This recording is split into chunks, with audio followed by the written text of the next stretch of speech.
Okay, good evening everyone. So today is December 5, 2025. Our session for tonight will be hemodialysis and peritoneal dialysis. Kung kahapon, OA versus okay, salamat po, Jesus.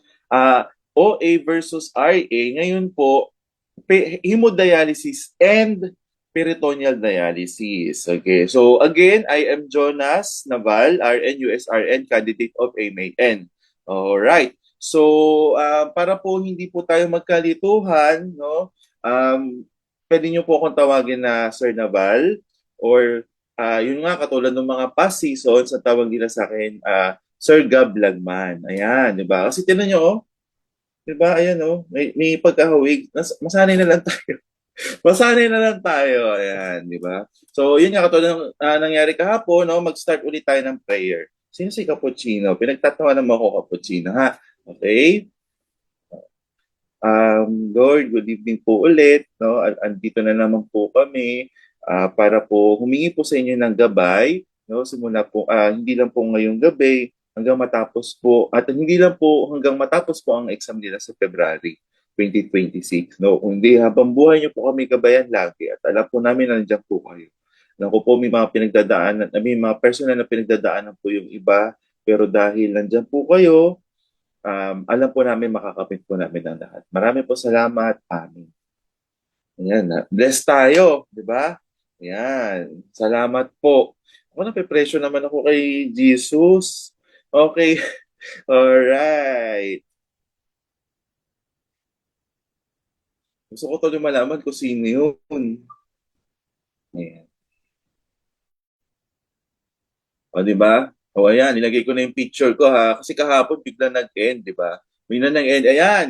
So, good evening, good evening, good evening. Our session for tonight will be hemodialysis. O, nilagay ko versus, di ba? Sabi ko kasi end, peritoneal dialysis. O, sino dito mga gusto maging dialysis nurse? Taas ang kamay. Di ba? Taas ang kamay, di ba? Sa yung iba gusto general ward, yung iba nasa OR, yung iba nasa ER, ito, very special to kasi hemodialysis and peritoneal dialysis. Dialysis nurse, no? Ibang tawag dyan, HD nurse, di ba? Kung sino, kung ayaw nyo naman po maging HD nurse o dialysis nurse, sino na lang ang gusto magka-jowa ng hemodialysis nurse? Eh, marami akong mga kaibigan na dialysis nurse, mababait sila. As in, lahat ng kaibigan kong hemodialysis, ako po ay ICU nurse, no? Ang mga hemodialysis nurse, mababait lahat yan, no? Konting pakiusap ko lang, okay agad, di ba? So, ayan ako, makikita niyo yung picture ko. Ito po, ayan. Ako po yan, ha? Ako po yan. Medyo ano lang, dahil Christmas season po, di ba? Maraming kainan, simula nung December 1 or bago po mag-December, kaya medyo medyo namagano. Pero hindi naman po ako edematous, di ba? Katulad ng mga dialysis patients natin. Katulad ng na-discuss ni Sir Don kanina. Ako po yan, ha? Ako po yan. Huwag po kayong magkalituhan. Alright. So ano nga ulit, ang konting review lang, ha? Konting review lang bago natin i-start, no? Lahat naman nakakuha na po ng handouts. Ano yung mga functions ng kidneys, di ba? So iisipin para po umihi, di ba? Para umihi. Yun lang talaga yung pinaka-function niya. Pero, di ba? Pag sa video kami pinipindot ng pero, ayan, di ba? So fluid and electrolyte imbalance, di ba? Kasi nga, katulad po niyan, ang potassium po, saan po ba nai-excrete ang potassium? Through urine po ng kidneys, 'di ba? Ang kidneys po ang nag-excrete, no? Through urine po. Pag hindi po umiihi, tataas ang potassium. Ano pwede mangyari kay patient? Hyperkalemia, no? Magkakaroon po ng mga cardiac arrhythmias, no? So ano ang intervention na pwedeng gawin po kapag may hyperkalemia?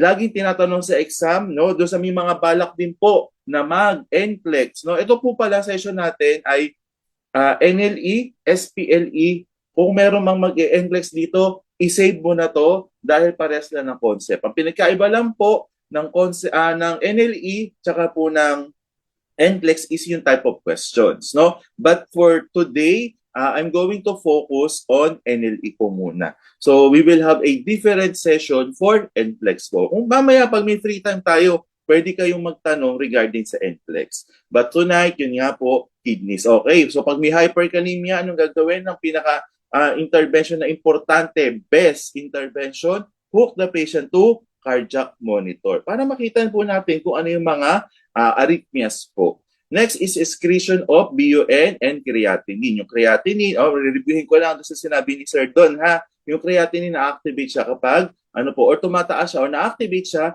kapag, parang sa trough eye sa heart, di ba? Kapag yung puso may damage, di ba? Yung puso may damage, tumataas yung trough eye. Dito naman po, ang counter, counter na ibang po niya sa kidneys ay ang creatinine. Kapag nagkakaroon ng problema, nagkakaroon ng damage, tumataas po yung creatinine, di ba? Nung na-broken hearted ka, ano nangyayari? Sumasakit yung dibdib mo, kaya tumataas yung trough eye, di ba? So activation din ng vitamin D and nagpo-produce po ng erythropoietin, di ba? Ang kidneys po, no? So kapag po pala ang mga patients na may ESRD, CKD o chronic kidney disease, end-stage renal disease, di ba? CKD5, yan po. Mababa po ang hemoglobin nila, mga nasa 80s, minsan may mga 70s na nga po. Kasi nga, hindi na po nagpa-function na maayos yung kidneys nila. Kaya yung yung pinoproduce po nila ay hindi rin po maayos yung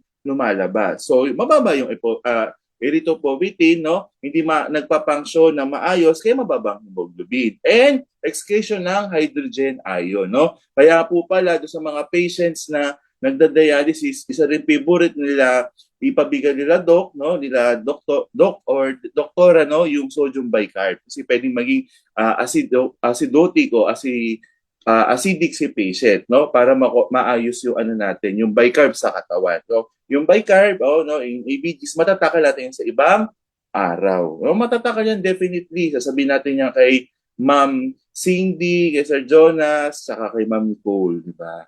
So, ayan lang ha. Mounting review lang yung para ma-refresh lang yung kaninang umaga.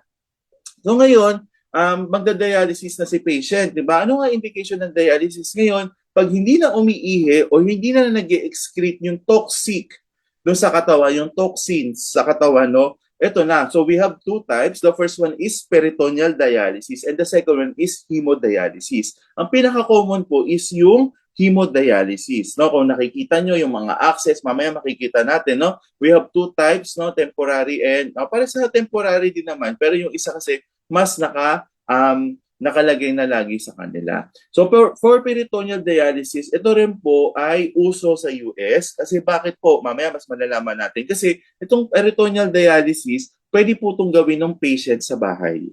Tandaan po natin itong peritoneal dialysis. So, anong meron doon sa peritoneal dialysis, sir? So, nagre-remove nga yung toxins niya from the blood of the client with renal failure or pwedeng, ano pa po yung iba? Yun na naman yung mga AKI, no? Yung CKD, ESRD, yun po yung mga renal problems po natin, no? So gumagamit ang peritoneal membrane as semi-permeable dialyzing membrane. So ito po yung makikita nyo kay patient, no? Ayan yung tiyan, di ba? May pinapasok na tube at tinanong sa NLA ito, ano po ang tube na yon? 10-POF catheter, no? Nasa handout nyo po yan. Highlight mo mabuti kasi itatanong yan regarding sa peritoneal dialysis. Opo. Tapos, after nun, yan, may dialysis. Mamaya mas ma-explain ko po yung procedure niya. Pero pinapakita ko lang po kung paano po natin i-mute po muna yung mga nagugulat tayo kasi. Sige, mute ko lang po ha. Pasensya na. Sige. Ano daw ulam ngayon yung gabi? Diba? Sige, i-flex mo na kung anong ulam mo. Sige, i-flex na natin. Ayan ang nangyayari, no? So sa bloodstream, nagkaroon ng ng semi-permeable membrane, no? Nag-exchange yung bloodstream tsaka sa peritoneum, no? Kaya baka nagtataka kayo na bakit po sa tiyan yung butas o bakit po sa tiyan yung catheter? Yan po yung nangyayari, no? So mamaya yung procedure mas ma-explain ko. So yung hypertonic dialysis solution o yung tinatawag na dialysate, no, is nilalagay po doon sa catheter, papasok po doon sa tiyan. Isipin nyo, parang IV bottle, pero hindi po bottle ang itsura niya, plastic bag, di ba? Tapos, papasok siya sa loob ng katawan ng patient. Tapos, mamaya makikita natin kung gaano siya katagal ipapasok, kung gaano katagal siya i-stay doon yung fluid. No, hindi siya yung parang iniisip mo sa love life mo na forever, di ba? Hindi po ganon. Ang mangyayari ay may time lang na mag-i-stay doon sa chan. Okay? So kung ano ba yung mga common na tatanong sa board exam, i-discuss din po natin. Kaya pag tinanong po kayo sa board exam, o situation, Juan de la Cruz, a 70-year-old male with diagnosis of ESRD o end-stage renal disease, di ba? At ano pa maisip natin na ospital na sige, NKTI. Ayan, alam ko meron mga nagtatrabaho dito sa NKTI. Di ba? Sa NKTI, ayun, so admitted. Question number 1, as a registered nurse, you know that the hypertonic dialysis solution is cold. Minsan ganun kasimple ang tanong. Situational siya, no? May scenario bibigay, pero ang tanong is objective. Pwede yun. Kaya kailangan basahin mabuti. Kung nagsasalamin po kayo bago mag February 2026, ipa-adjust nyo na po yung grado. No, papel siya, maliit siya. Tsaka yung yung sa Scantron po, no? So maybe on the ortho nursing, kasi ako yung magdi-discuss doon sa ortho nursing, pwede ko ibigay sa inyo yung Scantron. Or kung meron man ngayon na may copy dito ng Scantron, ibigay mo na, di ba? Mas mabibless tayo, no? Kung mag-share tayo sa isa't isa. So yun nga, ang tawag doon sa hypertonic dialyzing solution is dialysis. Alright. Hindi po kung ano-ano mga nandoon na IV fluid, ano pang mga nandoon, no? Dialysis po, no? Tinatanong po yan sa board exam. So ano nangyayari nga? So kung po yung problema, tinatanggal po niya yung excess electrolytes, no? Yung potassium, yung sodium, kung ano man po yan. Iseset po yan ni doctor. And hindi na po natin kailangan yun. Basta yung basic information, no? Doon po natin yun lang po yung pwede natin yun lang yung pwede natin malaman kasi yun lang po tatanungin sa board exam. Bakit po sir? Bakit po? Yun lang po yung kailangan natin malaman, no? Kasi yung mga dialysis nurse, nagkakaroon po sila ng training, no? So yung mga complex knowledge po regarding po sa peritoneal or hemodialysis, doon na po ituturo. Pero ngayon, for board exam po tayo. So kung gusto mo maging dialysis nurse, mayroon akong kakilala na naging kaibigan ko nung for November 2025, nalilito na ako sa date, no? Kasi baka mamaya 26 yung masabi ko, no? Na-hire siya bigla na maging dialysis nurse. O, di ba? Na-proud ako kasi ni-review ko siya nung for November 2025 na NLE. O, ngayon, dialysis na. First day niya ngayon, di ba? Nakaka-proud, di ba? So, yun. So anong ginagawa niya? Tinatanggal niya yung yung mga sobra. 'Di ba? Hindi pwedeng laging sobra, hindi pwedeng kulang, no? Hindi pwedeng kulang, hindi pwedeng sobra, kailangan sakto lang. 'Di ba? Parang para pagmamahal mo sa kanya, nung sobra-sobra na, wala na, masama na masyado, nasanay na kasi siya. O parang ganun lang din, 'di ba? Pag sobra yung electrolytes, hindi po pwede. So gagawin, tatanggalin, no? Sa mga patient na hindi po umiihi, no? Kailangan yun po yung gagawin, no? So, anong nangyayari? Nagkakaroon ng diffusion do sa peritoneal membrane. Via what po ulit? Dialysate. No? Yung fluid po. Hindi po pwedeng mineral water lang yan. No? O kaya ang gusto nyo, Gatorade, di ba? Yung mga kung ano man fluid. Hindi po. Hindi po pwede yun. No? So, yung excess water po doon, nilalabas din. Mamaya, mas may explain ko po yung paano yung procedure, no? Basta kailangan yung concept ng peritoneal dialysis malaman niyo po. So mangyayari ganun po, no? Natatanggal po siya via osmosis po. So dialysis po, tinatanggal po siya after po ng dwelling time. Yung mga natin, yung mga term na yan, no? Tinatanong po yan sa board exam. So mamaya mas may explain po natin. Di ba? Parang nakikita tuloy nila, parang tinitingnan nila, pinopokus nila, maliban doon sa lecture ko, tumitingin sila sa camera. No? Kamukha ba talaga ni Sir Siga Vlogman? Opo, oh. Ako po yun, no? Ito po yung alter ego ko. Ito po yung alter ego ko, maging National Reviewer for NLE. Di ba? Payag ba kayo? Kung, i-thumbs up nyo. Kung payag po kayo. Kung hindi, wag na lang mag-thumbs up. Okay. So yung procedure ay ginagawa manually, di ba? Ginagawa siya manually or meron siyang cycler machine, no? So manually, bubuhos lang 'yan, tapos ilalabas din mamaya-maya. Mamaya yung mga term po mas maiintindihan po natin. O meron yung machine, no? Yung cycler machine para pong infusion pump. No, automatic na papasok, tapos automatic din niya i-drain. Ayan. So, yung parang sa ano din po. So, yung usually, yung ibang mga patient po, no, merong tinatawag na continuous ambulatory peritoneal dialysis, no? So, dire-diretso lang. So, ngayon, ito, tinatanong po sa board exam o sa mga practice questions, no, pero kailangan nga mag-focus po tayo sa board exam. Ano ba yung mga possible complications for peritoneal dialysis? Ang pinaka number one na possible complication for dialysis is peritonitis. No, inflammation po doon sa peritoneum. Kasi bakit po ano meron? Magpapasok tayo. Halimbawa, ito po yung peritoneum. Magpapasok po tayo ng catheter. Tandaan po natin, ang katawan natin hindi po normal na kung ano-ano pong meron dyan. Halimbawa, NGT, Foley catheter, IV access, no? So for peritoneal dialysis, Tenkov catheter, hindi po normal, no? So kailangan, ito po, isang tip ko for February 2026, di ba? Bigla na lang siya pumapasok. Kapag may hand washing sa tanong, ilang beses lumabas to? Simula. So, 2011 pa po ako graduate ng nursing, no? Simula bago pa mag 2011 hanggang ngayon, kapag may tanong po doon ng hand washing, isagot mo na agad.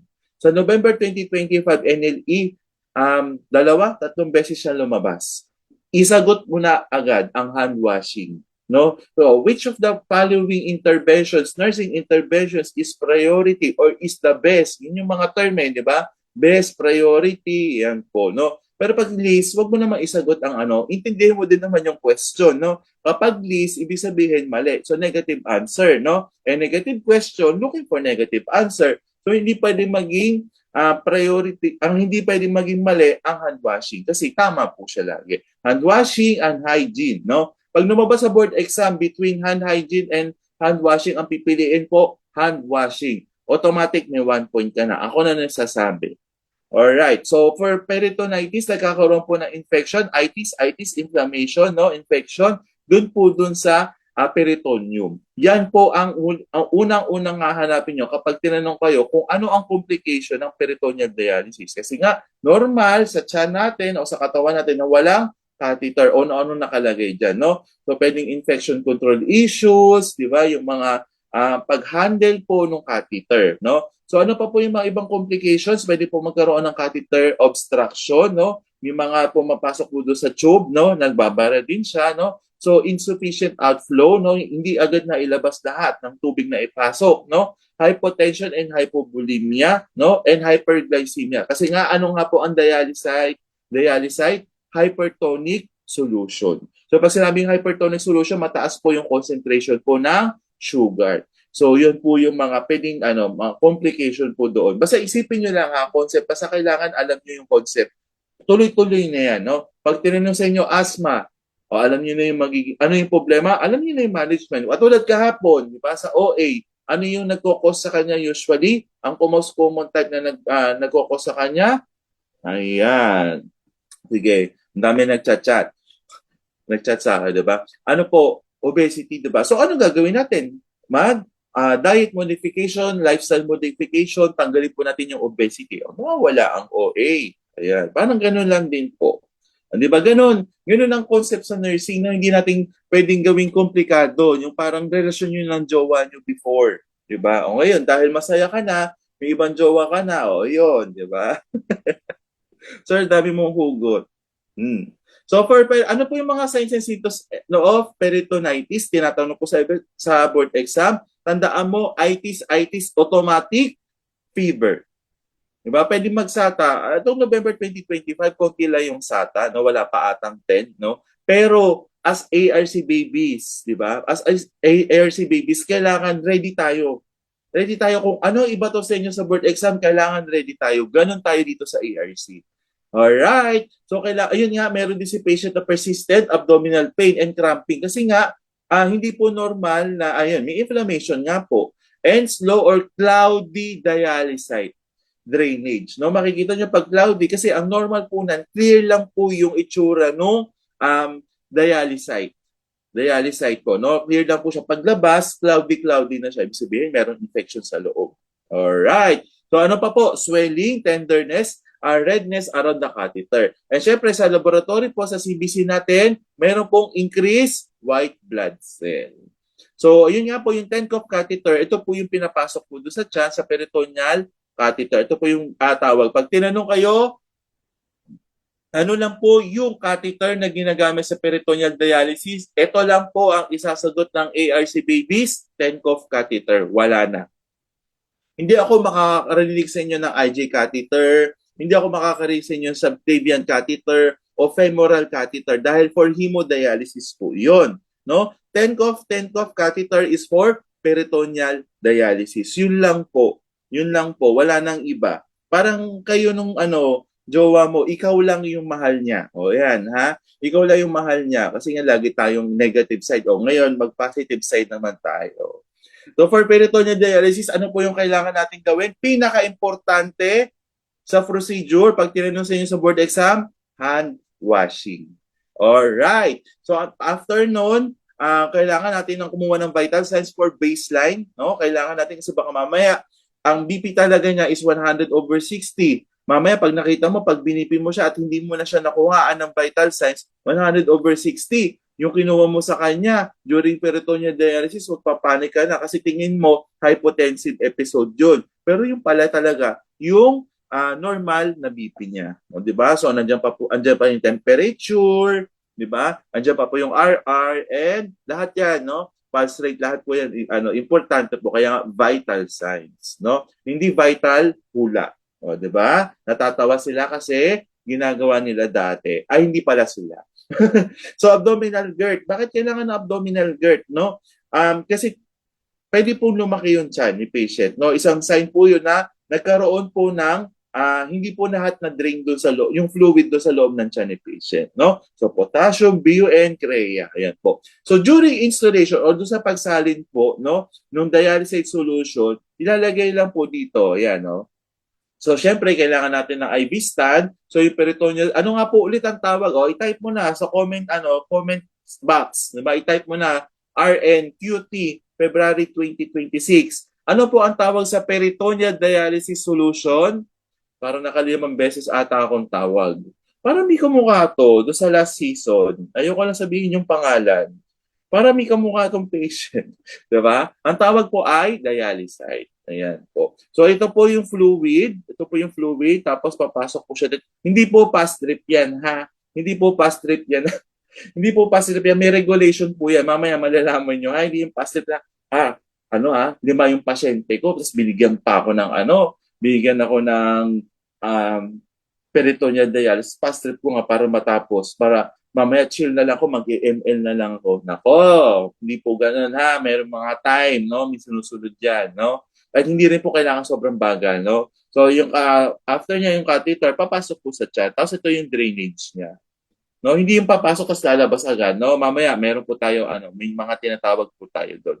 So usually yung dialysis nagdo-dwell po sa peritoneal dialysis for 15 minutes. And kailangan hindi po lalagpas ng 1 to 2 hours kasi mapapagalitan ka na lang mama mo. Dahil ang paalam mo lang, magde-date lang kayo hanggang, ang movie nyo ay hanggang 10 p.m. pero ginawa mo, umuwi ka na ng alas 2 ng umaga. O parang ganun lang din po dito, no? Hindi pwede masyadong matagal na para ang mindset ni patient o mindset ni nurse, di ba? Ang mangyayari, ay i-stay ko nga para lahat ng toxin sa katawan niya matanggal para bukas hindi na ulit siya mag-peritoneal dialysis, no? Kasi ang toxic, di ba yung 10 yung pasyente ko, nangyayari yung ganun. Pero hindi po, ha? Kasi hindi dapat magtagal yung dwelling stage. Mamaya, meron tayong summary nga, no? So remember lang, yung dialysis solution, kapag pumasok na po yan sa peritoneal cavity, nagko-contain po siya ng, sugar. So, ano po nangyayari kapag may sugar? Nagkakaroon ng osmotic pressure. No? Ibig sabihin, yung pressure po doon, nag-a-attack siya ng water sa different parts of the body. Kaya po pwede po magkaroon ng hypotension. O tandaan mabuti, ha, sa dwelling po, ang dwelling po ay for 15 minutes. Tapos yung administration po niya is not more than good only for 1 to 2 hours po, no? Hindi pwedeng magtagal, hindi masyadong pwedeng mabilis. Kasi pag mabilis, nako, 30 minutes lang, nako, lalaki yung tiyan niya, magka-cramps siya. Yung mga ganun tanong, mamaya mapapractice natin, no? Sa practice questions kasi tinatanong po sa board exam. So pag natanggal na yung solution sa cavity tendency, there will magkakaroon po ng absorption saan po? Sa dialysate solution, no, sa katawan. So especially do sa mga pasyente with diabetes mellitus o type 2 DM, di ba? Since increase po yung blood glucose level nila. So ano ang nursing intervention natin? Check po yung blood sugar o yung glucose po before and after the procedure po. 'Di ba? So, yung drainage naman po, no, si attracted fluids from using dialysate solution. Yung katulad sinabi ko po kanina, tapos doon po siya ma-dedrain, no? Ano siya, ma-attract niya yung mga fluids. So, after po nun, ano ang i-check natin? After peritoneal dialysis, ito lang ang isasagot mo sa board exam. Ano po ang i-watch out for nyo o WOF, mamaya biglang ganun, no? Pero sa board exam kasi yung mga ganon yung acronym, ini-spell out nila. Kaya wag po kayong mag-alala na baka mamaya meron po nakalagay WOF, words of fun, di ba? Hindi po words of fun yun, ha? Watch out for. So, peritonitis. At tandaan, ano nga po ulit ang gagawin do sa patient o we watch out for? Ano ang i-check mo after peritoneal dialysis as RNQT, February 2026, peritonitis. So ano nga po yung advantage ng peritoneal dialysis? No, so patient, pwede siyang gumalaw habang nagpe-peritoneal dialysis. Hindi gumagano din naman yung, pwede rin naman gumalaw do sa hemodialysis kasi yung mga tubing, kapag nagalaw, tutunog yung machine. Tenenen, tutunog agad yan, di ba? So ang mangyayari, sir, isa pa po, nag-enjoy po kami. Ayun yung maririnig nyo sa hemodialysis machine. Pero sa peritoneal dialysis, wala po kayong maririnig, no? Yung kung medyo advanced lang, yung parang infusion pump, yung katulad sinabi ko po kanina, tutunog lang siya kapag nagkaroon ng kick. So ano ang disadvantage nito? So yung food intake niya, kailangan i-monitor kasi nga pwedeng mag-accumulate po sa tiyan. O ano nga po ulit, review lang tayo. I-comment niyo po sa comment box. Ano po ang gagawin before the peritoneal dialysis? Sige, pupunta ako ng comment box para makita natin. All right. Sige. Diba? Kailangan mataas ang energy. Ay, ang happy ko naman, 197 ngayon. 197 ngayon. Kahapon parang 170 ba? O 190. Ang saya ko. Or, binag-left. Diba? Ano po ang gagawin natin before the ano bang? Di ba napindot ako? Ano po ang gagawin before po ng procedure? Any procedure? Hand washing. After po, ano po gagawin after mag-hand washing? Vital signs for baseline po. Alright, marami natutunan ha. Nasasayahan. Nagagalak ako. Di ba? Masyadong Tagalog. Nagagalak ako kapag may natututunan ng estudyante ko. So ano naman po ang gagawin after the procedure? Ano ang titignan mo? Late na po ba masyado, sir? Yung ano po? Sige. Ano naman po recorded naman po. Peritonitis. Peritonitis. Hindi na ako pwedeng gumanon kasi pang methotrexate lang yun, no? Peritonitis. O yan, ganun na lang. Peritonitis. O ganun na lang kayo. Mamaya mag-open cam tayo. Ano ang i-watch out for after ng peritoneal dialysis? Peritonitis. Di ba? Ayan, masaya ako talaga, promise, from the bottom of my heart. Marami ako.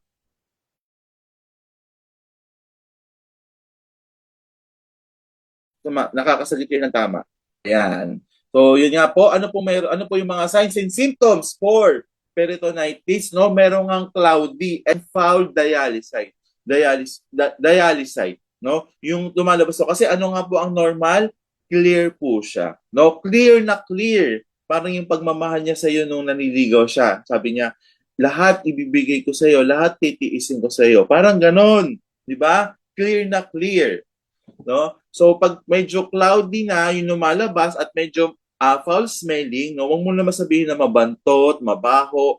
Doon tayo sa itatanong sa board exam, foul smelling.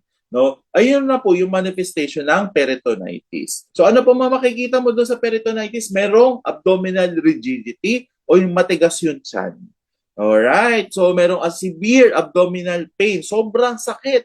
Diba? Kasi nga merong inflammation, merong infection. and high fever. Siyempre, kapag may fever, may inflammation, mag-chills yan. Di ba? So, meron din rebound tenderness kapag yung chan, nawakan nyo, pag tinanggal nyo, di ba? Siyempre, kamay po ito. Ayoko naman pakita yung chan ko kasi kakakain ko lang ng pizza, di ba?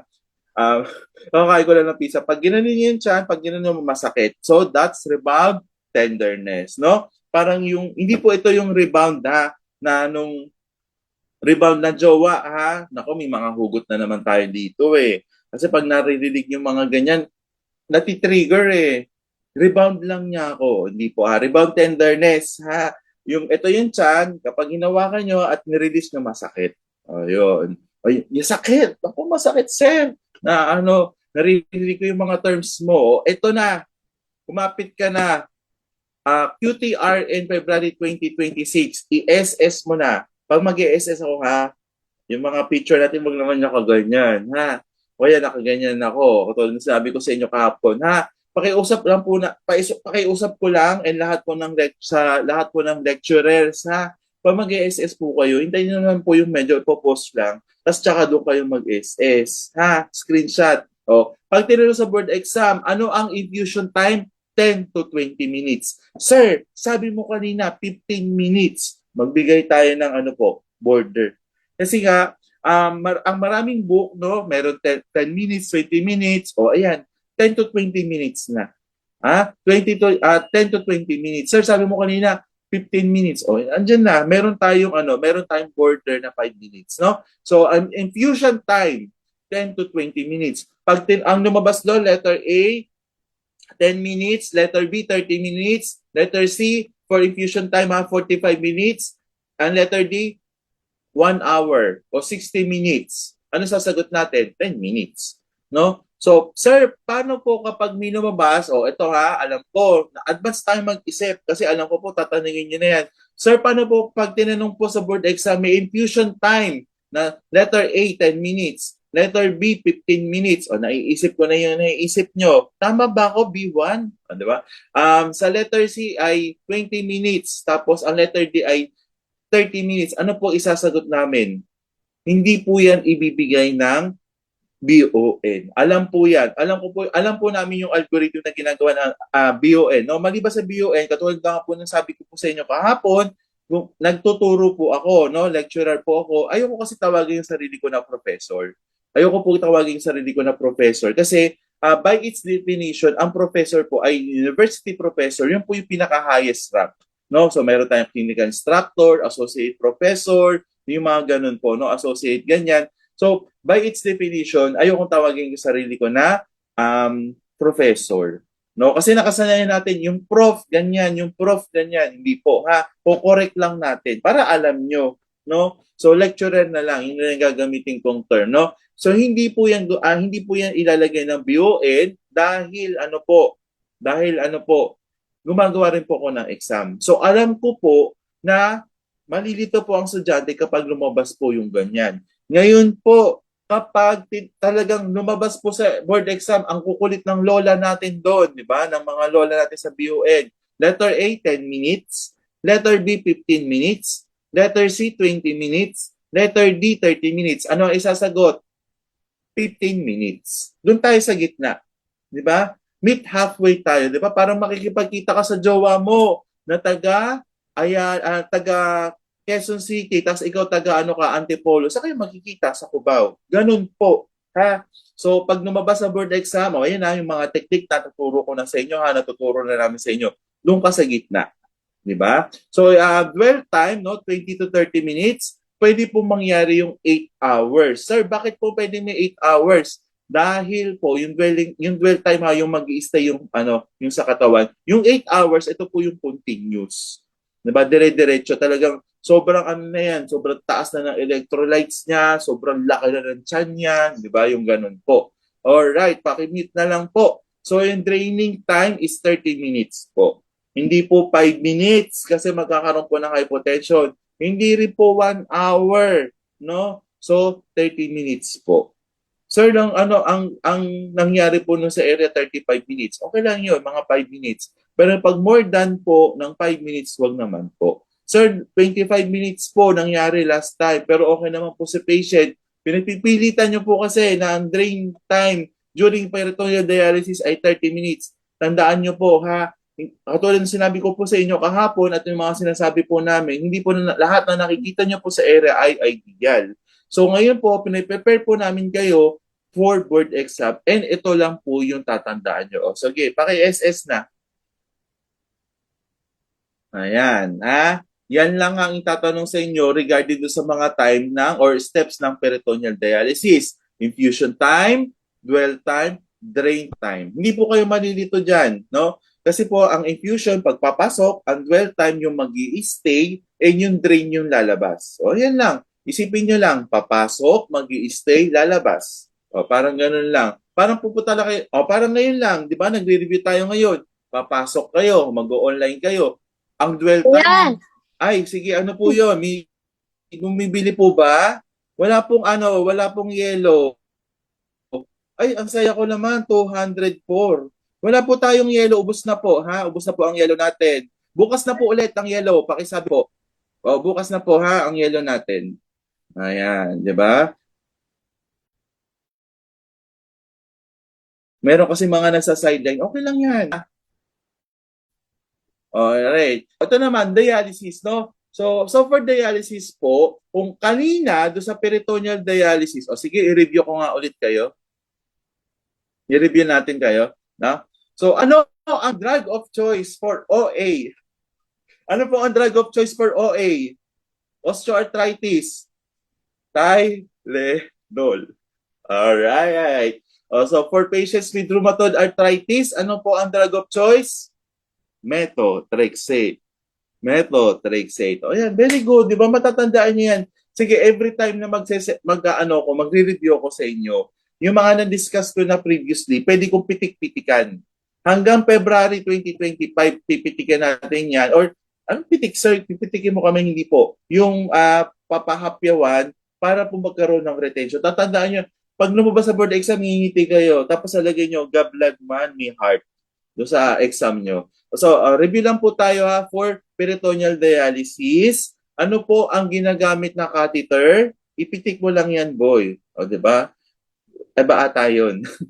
O, sige, ano po ang ginagamit na catheter for peritoneal dialysis? I-type mo na yan.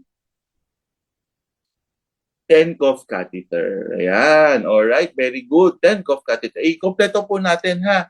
O, wag lang walang Tenkov po, ha? Tenkov catheter. Ayan, very good, very good. Gaano po katagal ang infusion time during peritoneal dialysis?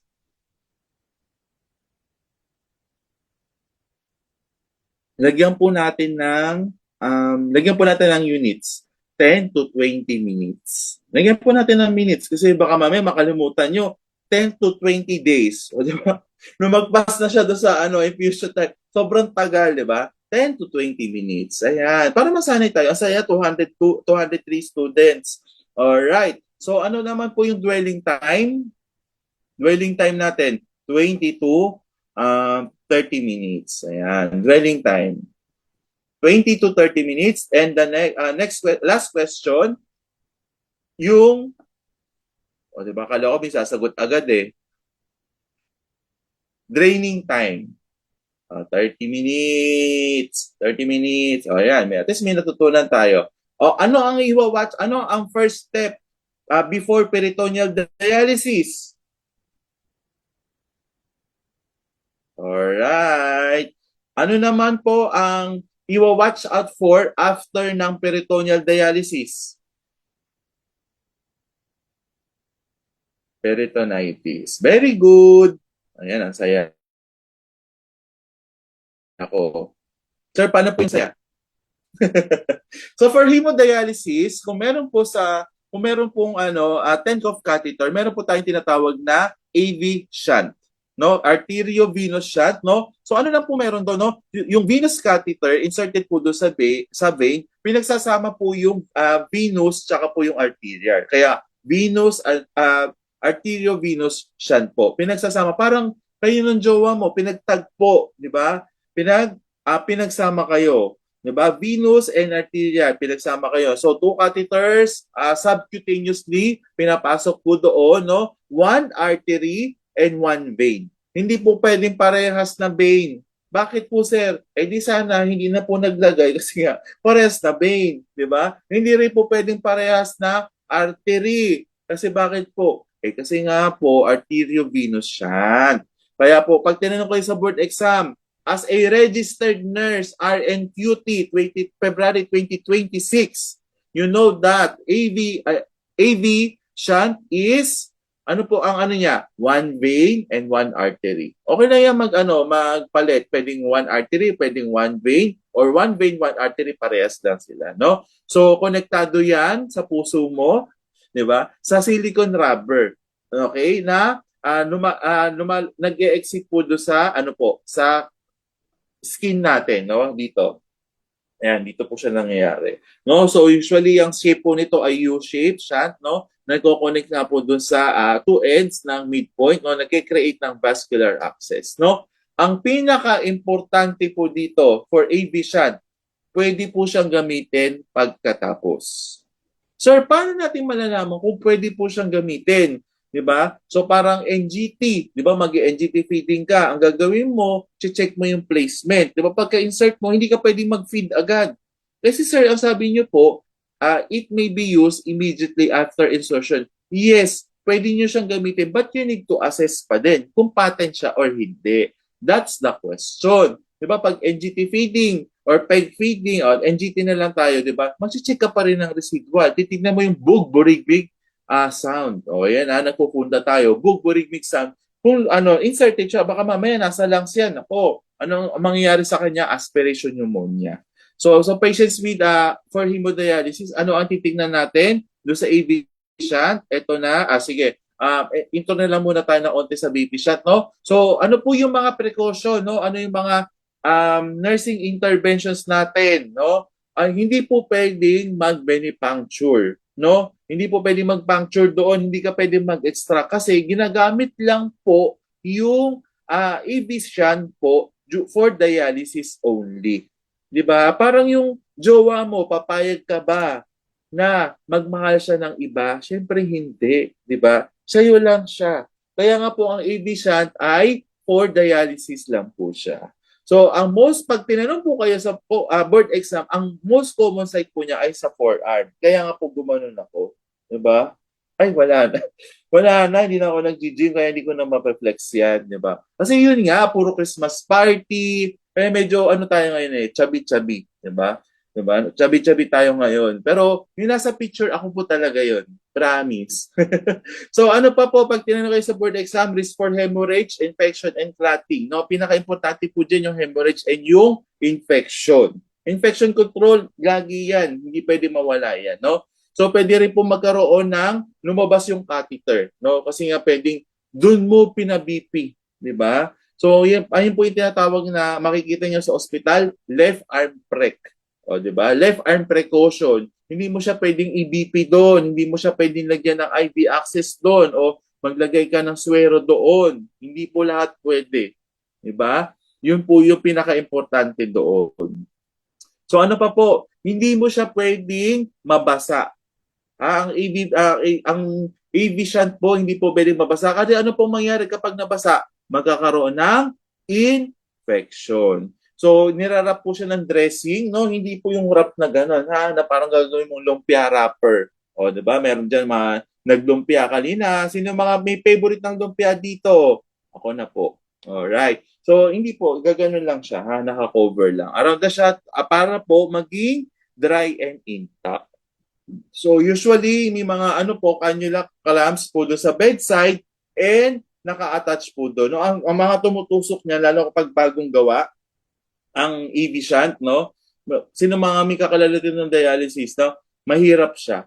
No, kaya minsan yung mga natin, mga madam natin, yung mga sir natin, pag yung mga hemodialysis patients natin, no? Minsan talaga may request po sila kung sino yung maglalagay o yung tutusok sa kanila. Kasi nga alam nila na mahirap. Minsan mas alam pa nila kung saan yung tutusok eh. Ganun po. 'Di ba? So, tuturuan din po natin yung mga patient natin na ano po, yun nga, hindi pwede mag, ano po, BP monitoring, mag-withdraw ng blood, maglagay ng mga eye-check, tsaka mag-administer. Alright, di ba? So, review lang tayo for dialysis patients. Di ba? Mababa ang, ano lang tayo ha, pa nagkaroon ng problema ang, ano, ang kidneys, di ba? Kasi nga yung functions natin kanina, di ba? Lima yun. At meron pang iba. Alam natin na mababa ang ano po, erythropoietin nila. So, pwedeng magbigay ng EPO doon po sa patient. And utang na loob, ang ipovitin po na IV, subcutaneous po siya ina-administer. Huwag po doon sa AV shunt na may kamay, kung left po siya or sa right. Sir, may nakita po ako, 10 years na po kasi siya nagda-dialysis, yung left po niya hindi na gumagana, yung right po hindi na gumagana. Sa paa na po. Sa paa na ha. Hindi pwede kung parehas na may AV shunt or fistula, yung left and right, hindi po pa rin pwede. Hindi pa rin po pwede. Kasi mix na po yun eh. Isang artery, isang vein po. No? So hindi po pwedeng po ulit pag tinanong kayo, pag lumabas ang SATA, ano yung mga pwedeng, hindi nyo pwedeng gawin, ano yung mga health teaching nyo sa patients na may AV shunt. Ang pinaka-importante, hindi pwedeng blood pressure doon, mag-monitor ng blood pressure, hindi pwede po mag-withdraw ng blood, hindi po pwedeng maglagay ng IV, hindi po pwedeng mag-administer ng injection. Sir, yan lang po ba? No, isipin mo lang yung concept. Basta hindi pwedeng gawin, basta yung kung left or right po yun, kaya dapat po for dialysis lang siya. Sir, yung blood sugar, pwede po ba? Hindi rin po. Yun, hindi siya kasama dito sa nilagay ko, pero pwede siya lumabas sa board exam. Kasi kailangan nyo nang intindihin yung concept. Diba? Sir, blood sugar, ABGs po, hindi rin po pwede. Wala sa sinulat ko, pero ayun, kasama, withdrawing blood, kasama na rin naman pala yun doon. Pero hindi po basta pwedeng galawin. Left arm precaution, right arm precaution. Ngayon, pwedeng situation, Juan de la Cruz, yun na lang kasi yun ang naiisip ko lagi yung pangalan. Pag-iisip pa ako ng iba, wag na lang. So, with end-stage renal disease o ESRD, who is scheduled for hemodialysis today as a number 5. Ayan na, kasi number 1, number 2, ganyan na naisip ko. Number 5, as a registered nurse, you know that what is the most important thing or the most important health teaching in patients who has AV shunt. Letter A o SATA. BP monitoring, avoid BP monitoring. Letter B, avoid withdrawing blood or drawing blood doon. Letter C, avoid placing IV lines. Letter D, administering injections. Bawal po. So yun. And ito pala, tuturo ko rin po sa inyo kung paano po sumagot ng SATA. Sino may favorite dito ng SATA? Select all that applies. Sige, pupunta ako sa inyo saglit ha. Kasi hindi ko nakikita yung mga chat eh. Sino dito ang walang may favorite ng SATA pero hindi matatapos na or. Ano po sabihin ng na or? Ano po sabihin? Sorry ha. Wala po. Sorry. SATA. Ngayon, sa SATA, ang mangyayari, no? Sa SATA, sa or. Okay, wala. So, ibig sabihin ng SATA, sa SATA po, sa SATA, mamahalin nyo ang SATA. Promise. Mamahalin nyo ang SATA. Hindi mo matatapos ang February 2026, no? Bakit? Ituturo ko po yung technique sa inyo, no? Hindi lang naman ako, no? SATA all, 'di ba? Hindi lang naman yung Pau, parang may kakilala akong Pau na ang pangalan kahapon ay sige. Po, mamahalin niyo ang SATA. Mamahalin niyo SATA kasi ituturo ko po sa inyo sa ibang araw ha. Sa ibang araw, tuturo ko po sa inyo ibang session kung paano po magsagot ng SATA. Promise. Magiging niyo siya, magiging favorite nyo siya. Kaya hindi nyo siya kailangan katakutan. Di ba? So ano pa po kailangan? I-monitor yung skin, kung ano po, merong infection, no? So ito na ang itatanong sa board exam. Highlight ko na lang siguro. Bruit, tsaka Trill. Lumabas to ha sa board exam. Lumabas sa board exam. Hindi ko na matandaan kung May 2024, kung November 2025. Basta lalabas ulit siya. No? Isa dito pwedeng i-record mo na to, no? Dahil naka-record pala to. I-record mo. Tandaan mo na to ha. Isa dito pwedeng lumabas, no? Ang tinanong sa board exam, ano daw gagawin do sa patient? Paano mo daw i-assess as a registered nurse ang BRUI? O bruit. O, di ba? Yung iba, brewy ang tawag dyan. Nakalagay, inspection. Letter A, inspection. Letter B, palpitation. Letter C, percussion. Letter C, di ba? Auscultation. IPPA. O di ba? Madali yung concept ng brewy. Pero yung ganon, paano mo malalaman kung merong brewy? Ia-auscultate mo siya. Ha? Ia-auscultate mo siya. Maririnig mo siya, gato yung tunog. Ay, magagawa ko ba? Mamaya, hindi ko siya magawa. And yung for thrill po, kailangan ipalpate. No? Yung pag, ito po, di ba? Ito po yung ano, bawa, ito yung sa, syempre dito na naman yung common, di ba? Dito, pag ipapalpate mo siya, ang malalaman mo, mag-aano po siya, nagbabibrate. Ang thrill nagbabibrate. So, ayun lang po yung simpleng tanong, pero sayang ang points, di ba? Ayun yung brewy, Baka yung, totoo to ha. Hindi po ako nagjo-joke ha. Tatakpan ko na lang yung bibig ko kasi iba yung ano. Ang maririnig niyo siya para kayo yung nag-fetal heart maririnig niyo yung fetal heart rate. Ganun po. O kasi nga venous tsaka auscultate, di ba? Ay, venous tsaka artery. O, maririnig niyo. Ganun po maririnig niyo sa brewy ha.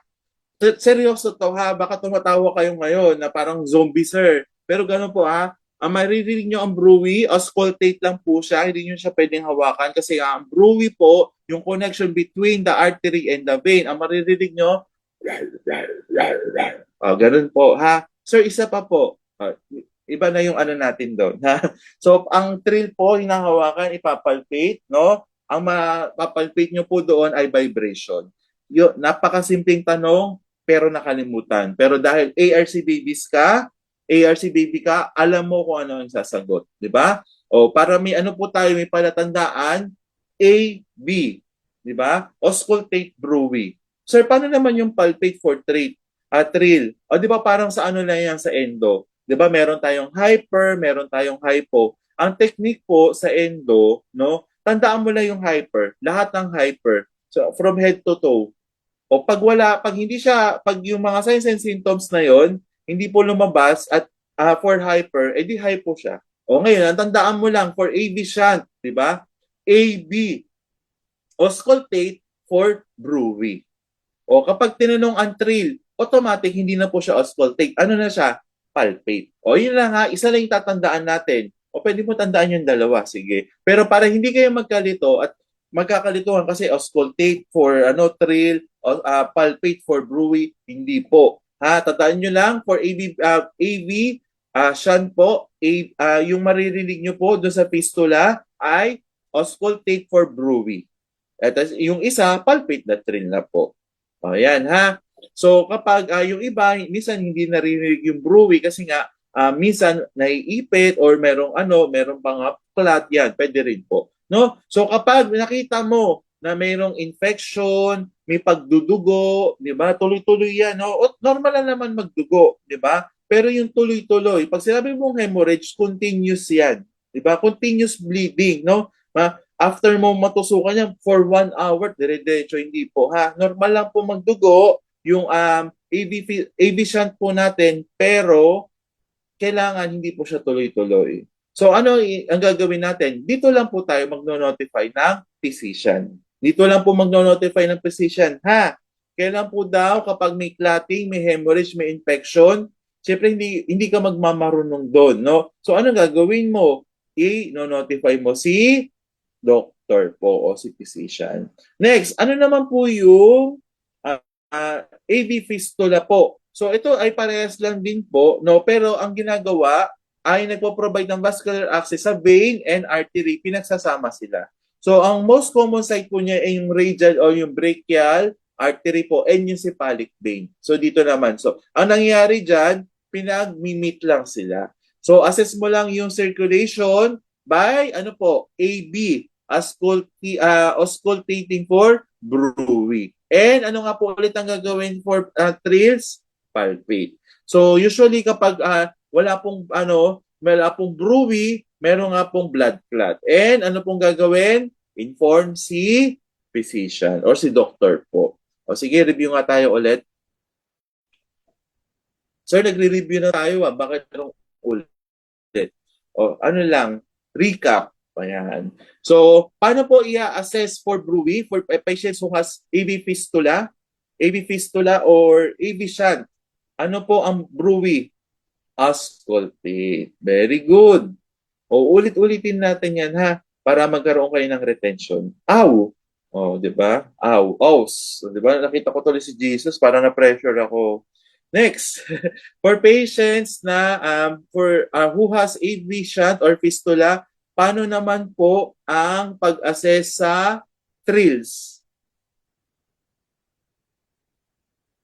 Palpate.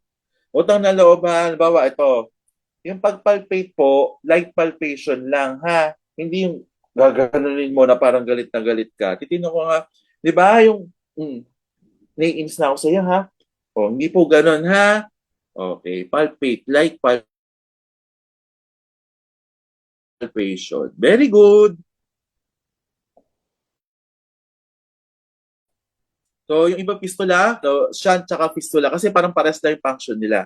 Yung shunt, meron ginagamit na device, no, yung silicone, para mag-meet yung dalawa. Yung artery and yung vein po. Pag fistula, pinagsasama sila surgically.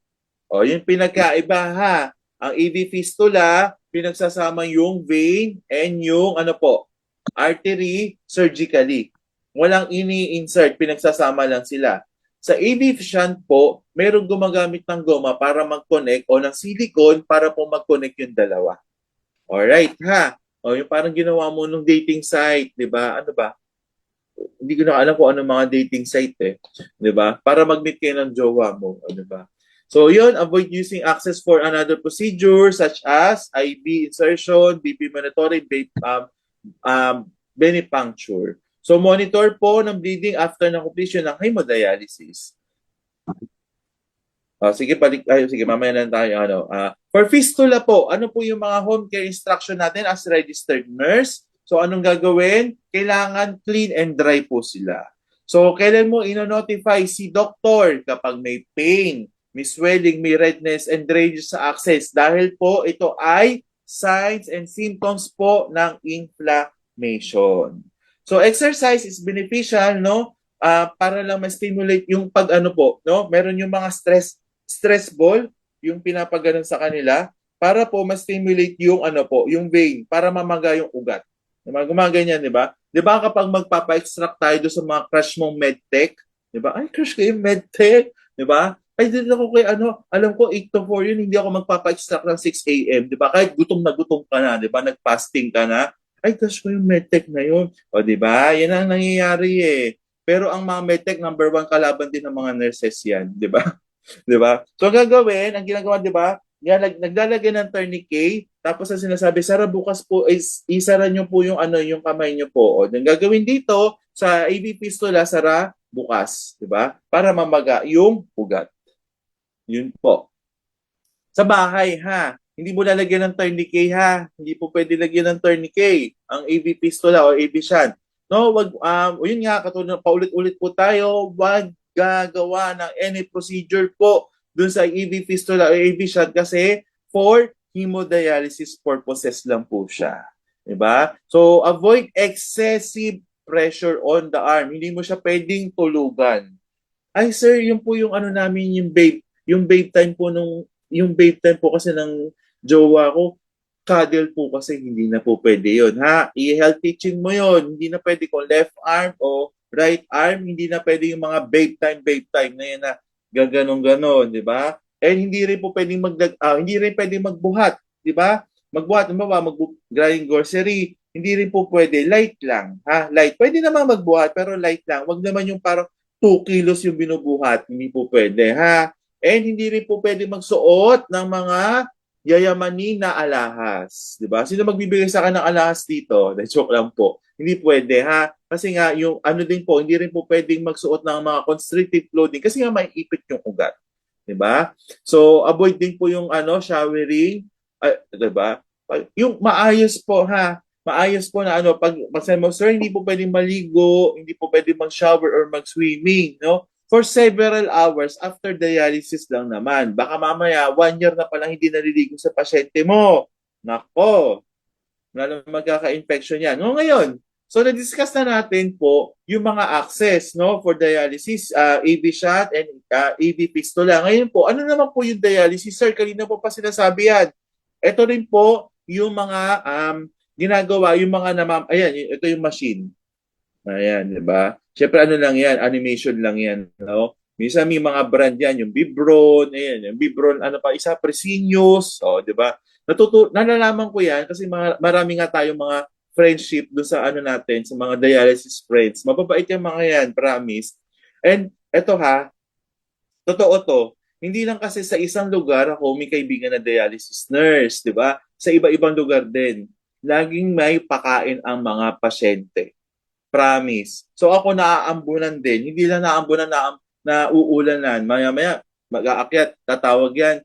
Sir Jonas, by the way, kasi yun yung ano Sir Jonas, papuntahin mo yung aid mo dito, kaya daan ka dito. Diba? May pagkain dito bigyan ng dialysis, di papapuntahin ko yung aid ko. Tapos may pagkain ako. Maya-maya, tatawag na naman. May isang pasyente na naman, nag-birthday. Pakuha ka, magdala ka dito ng ng pinggan. O yun, ha? O kaya doon sa mga natatakot mag-hemodialysis, ayan na, this is your time to shine para maging dialysis nurse. Maganda maging dialysis nurse, no? Ang dialysis nurse, ano rin po, in demand din po siya sa US.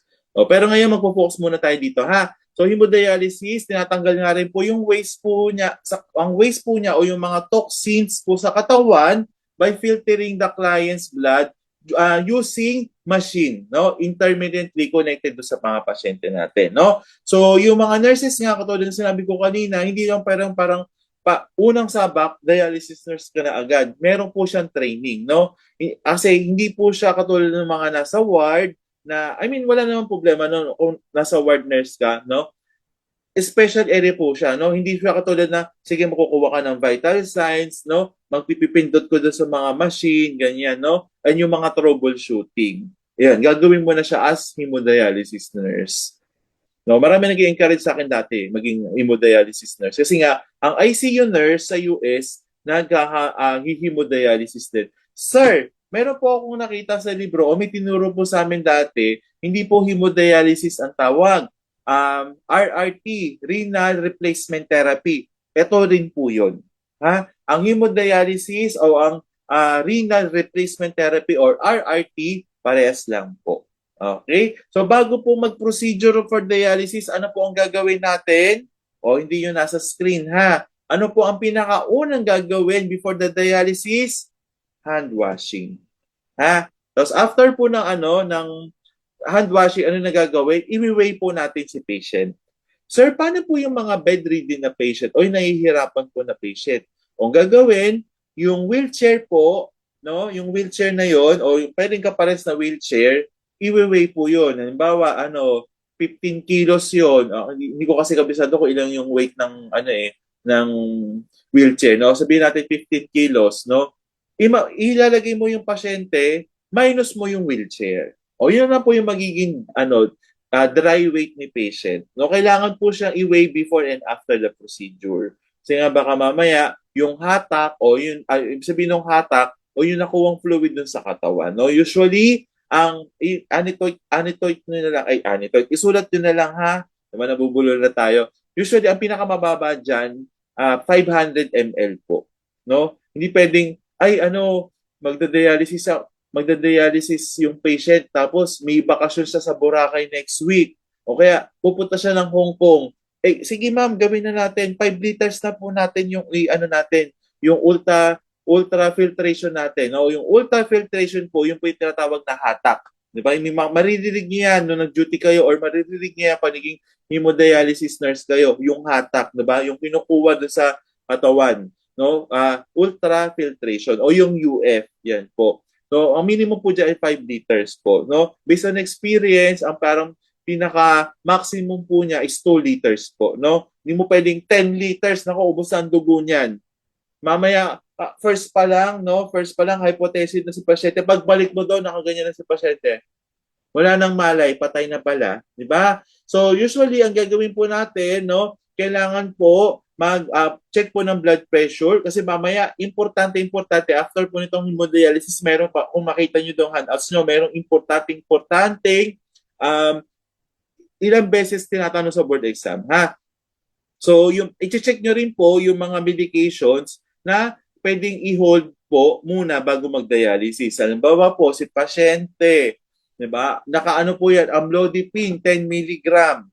Kung alam nyo naman po, before dialysis, nasa 110/70 na po yung pasyente, yung BP ni pasyente, huwag nyo po muna i-administer o i-hold nyo po muna yung amlodipine o yung pampababa ng blood sugar o antihypertensive. Kasi during dialysis po, pwede pong bumaba yung blood pressure ni patient. So, pwede nyo naman siya i-administer after po. And pangalawang rationale po, pwede pong ma-filter o kasi di ba, meron po tayong tinatawag na mga nadadialyze na gamot at hindi. No? Pwede ma-dialyze po yung gamot na yon. No? So usually, paano po natin malalaman kung madadialyze po yung gamot na yun o hindi?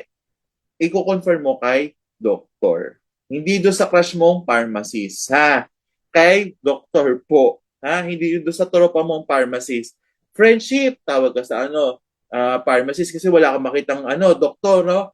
Friendship, ito bang gamot na to, pwede bang ibigay sa dialysis? O, patay kayong dalawa. Di ba?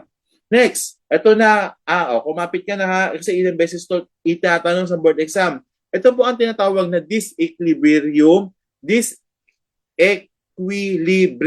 syndrome. No? Bulol-bulol lang po si Gablagman, ha?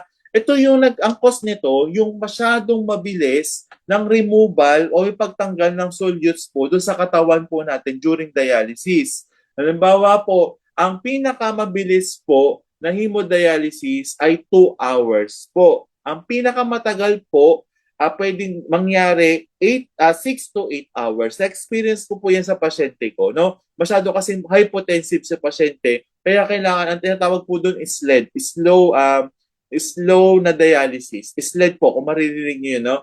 Kailangan matagal po siya kasi nga pwede magka-hemodialysis and pwede po magkaroon ng disequilibrium syndrome. Pagpasensya nyo na, bulot po talaga ako, ha? So, usually, pag masyadong mabilis, nagkakakos po ng cerebral edema na magkakaroon po ng increased ICP. What are those? Apat.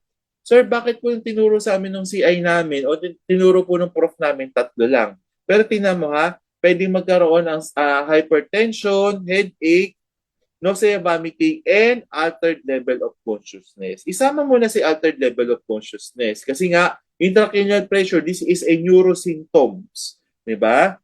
So, hypertension, headache, nausea and vomiting, tsaka altered level of consciousness po. So, ano nga po nangyayari doon sa disequilibrium syndrome? Nagtatawanan nyo na ako, nararamdaman ko kasi nabubulol ako, no? So, ito yung imbalances doon sa katawan, no? Makinig mabuti ha, kasi tatanungin ito, ha? Tatanungin ito. So, doon sa hemodialysis machine, nalilinisan na yung dugo and the blood from the machine bumabalik po doon sa katawan ni pasyente. Ayun, andun na po tayo, no? So yung at the head of the patient, there is blood-brain barrier o yung BBB, di ba? And yung BBB na po ito, dun sa yung blood po doon sa brain, hindi nakakapunta sa baba para linisan ng machine. So, ibig sabihin, ang mangyayari po doon, mataas pa yung concentration, ang mangyayari, yung blood po sa brain is madumi pa din. 'Di ba? Or hindi siya nalinis or meron pa ring solutes. So magkakaroon po ng ng retention po ng wastes po o ng toxins po doon sa brain. And mangyayari? Sa blood naman po wala nang waste, pero sa brain meron pa rin po. No, ina-explain ko lang para alam nyo. So mangyayari dito dahil doon magkakaroon ng sobrang taas ng level ng solutes. Tandaan nyo ng solutes. Tapos magkakaroon po ng shifting ng fluids kasi nga pag mataas masyado ang ang solutes sa blood, magkakaroon ng mag-a-attract po yung brain ng blood to lower concentration. Kaya po magkakaroon ng cerebral edema. So, yung usually common po ito, very common po ito sa bagong first session ng hemodialysis. No, pero usually, magkakaroon po, mag-a-adjust po yung katawan nila. Di ba, syempre sa lahat ng bago, mag-a-adjust yung ano nila, yung katawan nila. Di ba? Halimbawa, nagda-dialysis, nag-NGT, di ba, yung mga naka-Foley catheter, hindi po talaga komportable. Paano pa kaya yung hemodialysis? No, kaya ang ginagawa, ang standard time po is 4 hours, no? Ang gagawin, pwede po i-extend ng 6 hours to 8 hours. Depende po yan sa doctor's order po, no? Hindi yung ikaw yung pala desisyon. Ay, ano gawin ko na nga itong 6 hours kahit naka-order dyan 4 hours kasi nga alam ko naman na mag-hypotensive to, magkakaroon ng cerebral edema to, o magkakaroon ng dysequilibrium syndrome. Hindi po, kailangan po ng doctor's order. So anong gagawin? Usually, slow exposure to dialysis, no? So not more than length of 2 hours done, usually 15 minutes po. Ito na. So meron po ba tayong tanong? Mga kapatid sa pamamantalaya. Hindi ko na masabi kasi magpa-practice questions na tayo. May naintindihan po ba? Meron po ba naintindihan? Yes po. Sige, tatanggalin ko nga yung tatanggalin ko yung share screen. O, pupunta lang ako sa inyo, ha? Ayan. Sige nga, pa-on cam nga po. Please. Pa-on cam. Masyado palang malapit yung mukha ko. Pa-on cam po. Ayan na, magpa-practice ulit tayo. Hello ulit, Ma'am Stella. Natandaan kita. Hello. Ayan. Sige po. Mabilis lang para hindi po kayo antokin, no? Ay, iba naka-duty ata. Okay lang kung naka-duty. Yung iba nagda-drive, okay lang, ha? Yung nagda-drive, okay lang. Kasi baka mamaya ma-accidente kayo. Nako, mapagalitan pa ako ni Sir Jonas. Pinilit po kasi silang yun eh. Di ba? Hindi po ganon. Okay lang kung naka-duty ka. Opo, sige po. Isisend ko kay Ma'am Cindy. Diba? Unang tanong. Diba? Yun ang nangyari. Okay, sige. Ingat po, Sir John Philip Bernales from, ayan. Okay. So, unang tanong po, saan na-excrete ang sige po, okay po, Jesus, okay po. Sige, okay lang po. Okay lang po na hindi po kayo mag-open ka.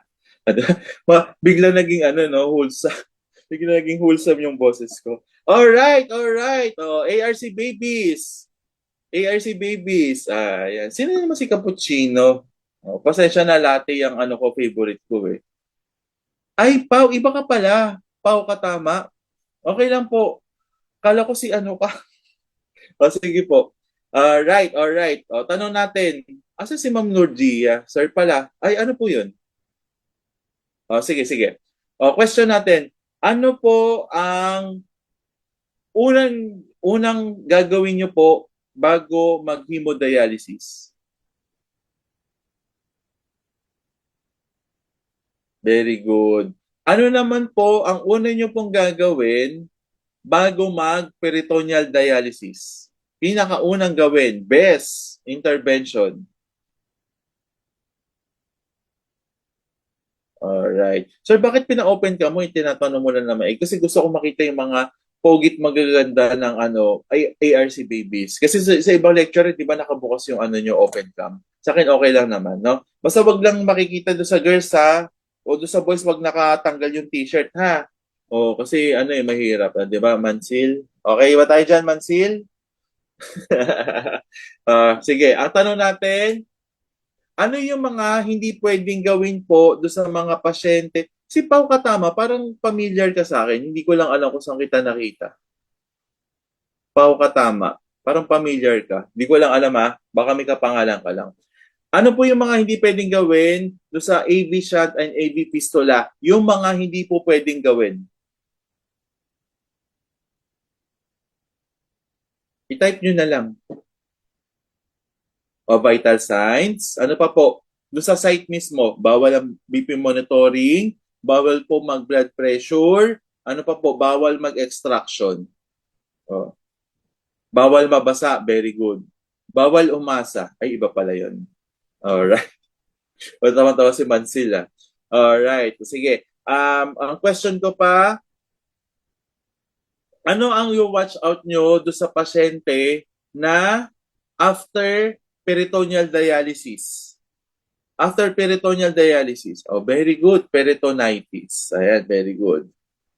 Very good. Oh, RNQT ka na. RNQT 2026 ka na. Sir, bakit mo pinabukas yung yung ano, wala naman palang ano, wala palang ganun. Katulad kahapon na may ganun-ganon. Okay lang po, ha?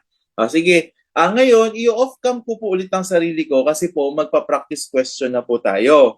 Magpa-practice question na kasi tinan nyo ha, makikita. Ayan. Baka mamaya makita nyo yung kinain kong pizza dito sa ngipin ko. Mamaya may merong sumisilip dito, ha? So, pwedeng off-cam na rin kayo. Mag-off-cam po muna ulit ako. Alright? See you ulit mamaya. Sige po. Kasi, opo, Jesus. Salamat po. I-bless nyo po kami lahat, Jesus. Ayan. Share screen ulit ako. Huwag nyo kasi pagtawanan. Kasi guide talaga natin yan. Hindi ko alam kung sino tutuloy. Sabihin mo nga kung sino ka. Kilala ba kita?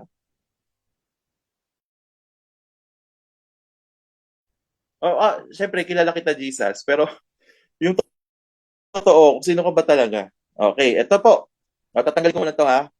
Sige, stretching po muna tayo. Sige, ako, water break lang ako ha. Inom lang ako para, hindi mag-dry na lamunan ko. Practice question tayo ha. Meron akong 1, 2, tapos meron pa ulit ha. Ito. A client is undergoing peritoneal dialysis. The dialysate dwell time is completed.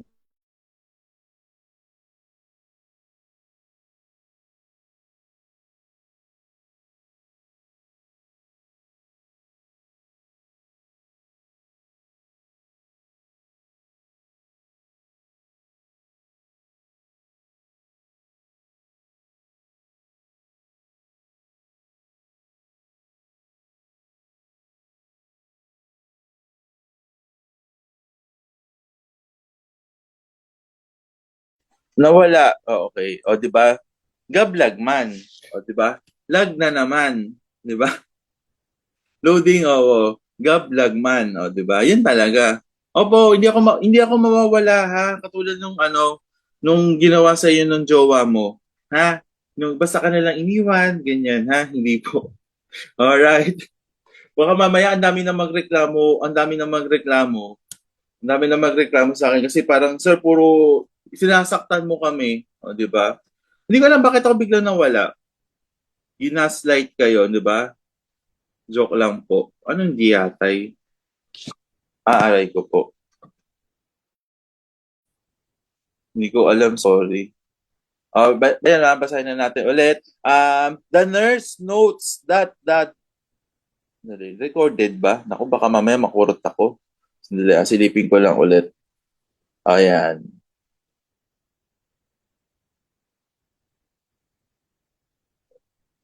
Kasi maliwanag masyado eh. Okay. So ulitin lang natin, a client is undergoing peritoneal dialysis. So, di ba? Yung mga situation. The dialysate well time is completed and the clamp is open to allow the dialysate to drain. Yun ang situation. The nurse notes that the drainage has stopped and that only 500 ml has drained. I-ano na natin ha, i-highlight na natin para hindi tayo paulit-ulit na magbasa. Tapos, 500. Sir, sorry po. Wala po kasing slide. I'm sorry. Nawala? Sige. Nawala. Boss, sir, kita na. Ay, opo. Dito na. Yung ano na yun nandito? Ano na yun nandito? Ano na? Yung bibili ng bibili ng ice ng yelo. Joke lang po. Sige, 500 ml, tapos yung na-drain. Pero yung amount ng dialysate na binigay daw sa kanya ay 1,500 ml. Which intervention should be done first? Nakikita nyo naman po yung screen ko? Nakikita nyo po? Kasi may nag-hello. Hi. Yes po, nakikita na po. Thank you so much. Alright. So, ang situation lang daw, 500 ml lang daw yung lumabas, pero ang pinasok ay 1,500 ml. Ano daw yung unang-una mong gagawin? Letter A, change the client's position. Letter B, call the position. Letter C, check the catheter for kinks and obstruction. Letter D, clamp the catheter and install more dialysate at the next exchange time. O, letter A, isa-isa natin na irasyo natin. So, ang gagawin, ang unang-unang gagawin po natin as RA, di ba? So, ano daw yung gagawin? So, we are looking for positive answer, no? Tama daw. Ano daw yung tama? Tama yung hinahanap doon sa mga choices natin. So, seryoso po muna tayo ha. Tama po yung hinahanap na choices po, no? So, ang letter A, change the client position. Diba? So, tama po ba? Positive, negative? Positive.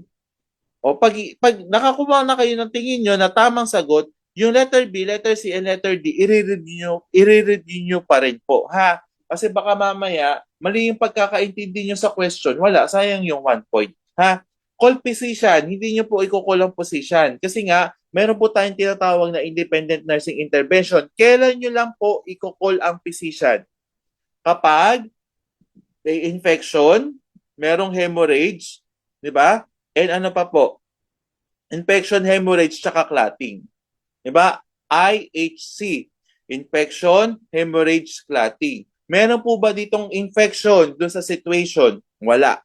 Meron po bang signs and symptoms of hemorrhage? Wala. Meron po bang signs and symptoms of clotting?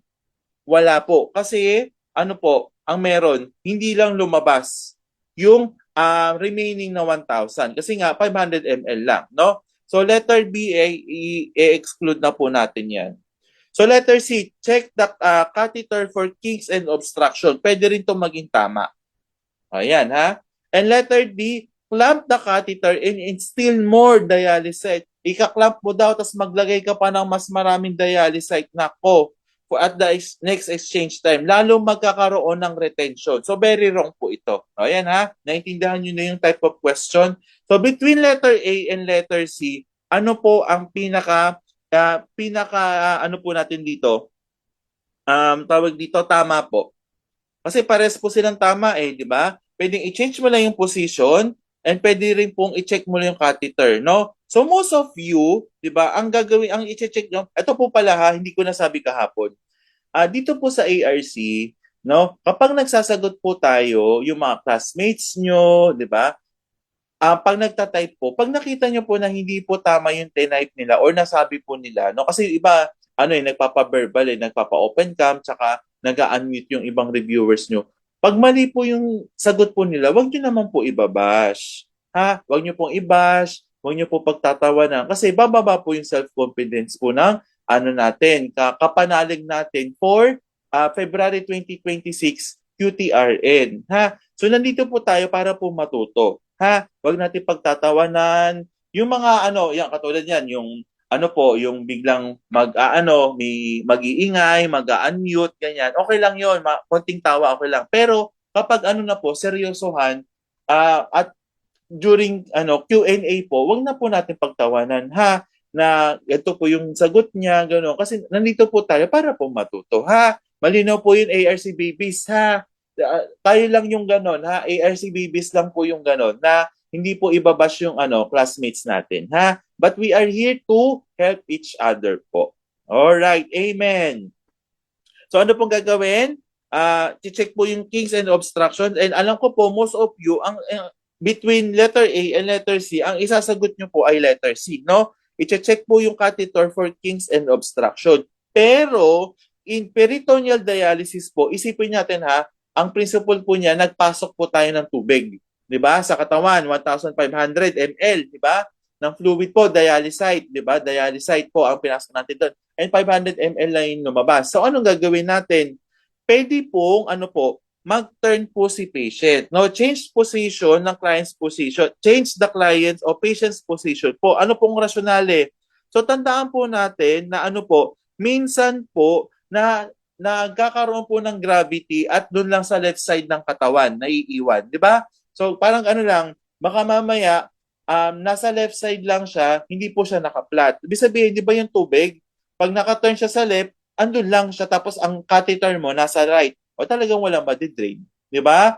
So parang ganun lang din po. Halimbawa, kung nasa left naman yung catheter mo, tapos yung most of water po o yung dialysis site po ay nasa right naman po, wala po talagang madidrain. So check po mo, ay mag-turn po muna tayo ng position. So usually, yung iba by experience, nakikita ko, inaano yung tiyan pinipindot, ha? Pinipindot. So yun, lalabas talaga yung tubig doon, di ba?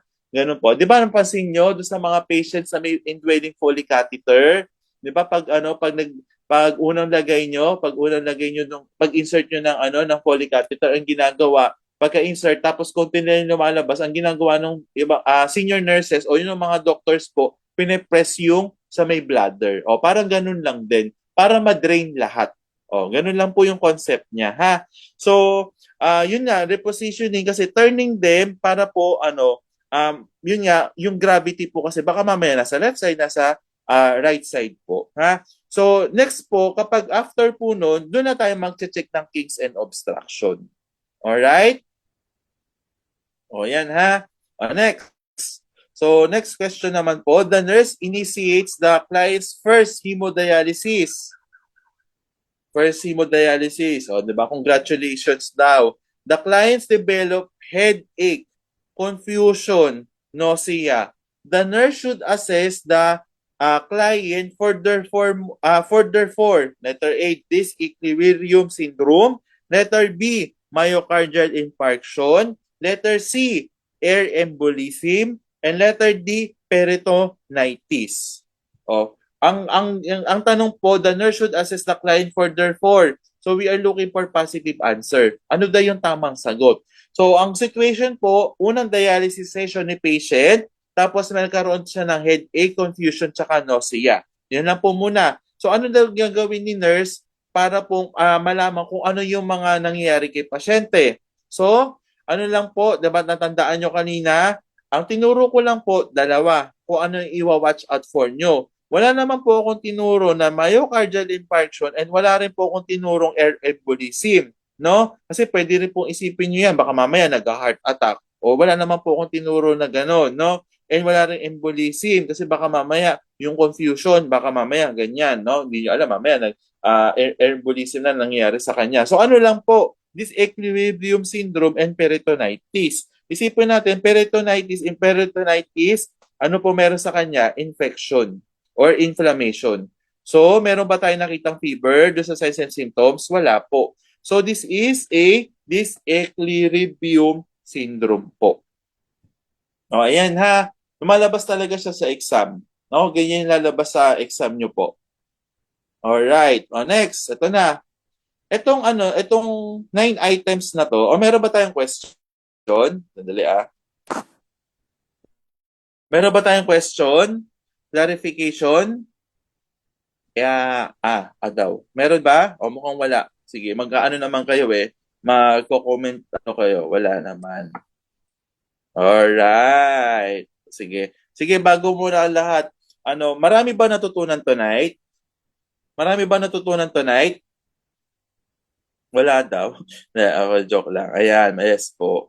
O, di ba? Usually, yun na naman yung mga yung mga common na lumalabas sa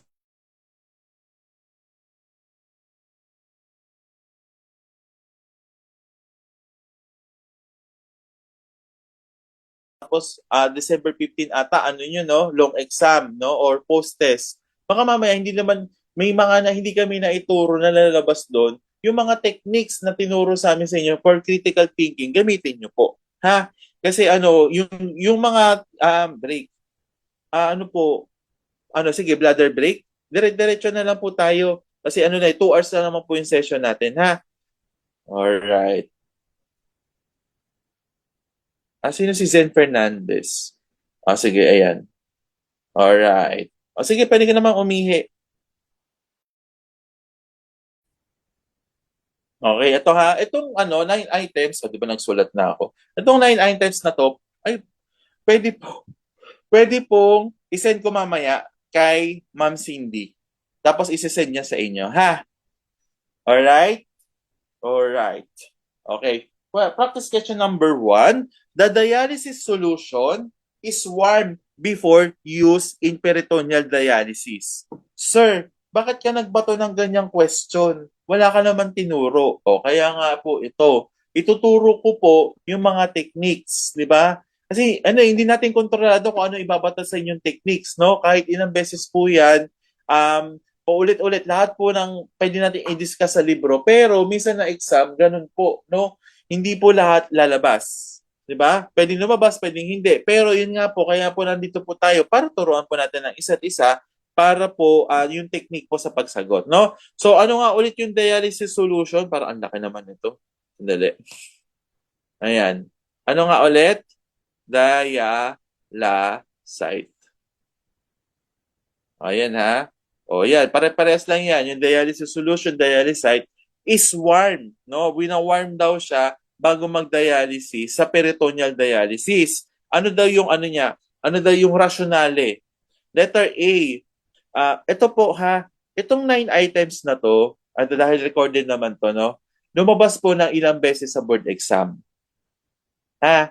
So itong number 1, hindi ko na alam kung ano, for the past 3 years na pwedeng itong number 1 lumabas ng May 2024 at pwede siyang maulit. Kaya makinig po tayo mabuti. Huwag kayong mag-alala, isesend ko to kay Madam Cindy para ma-send sa inyo, ha?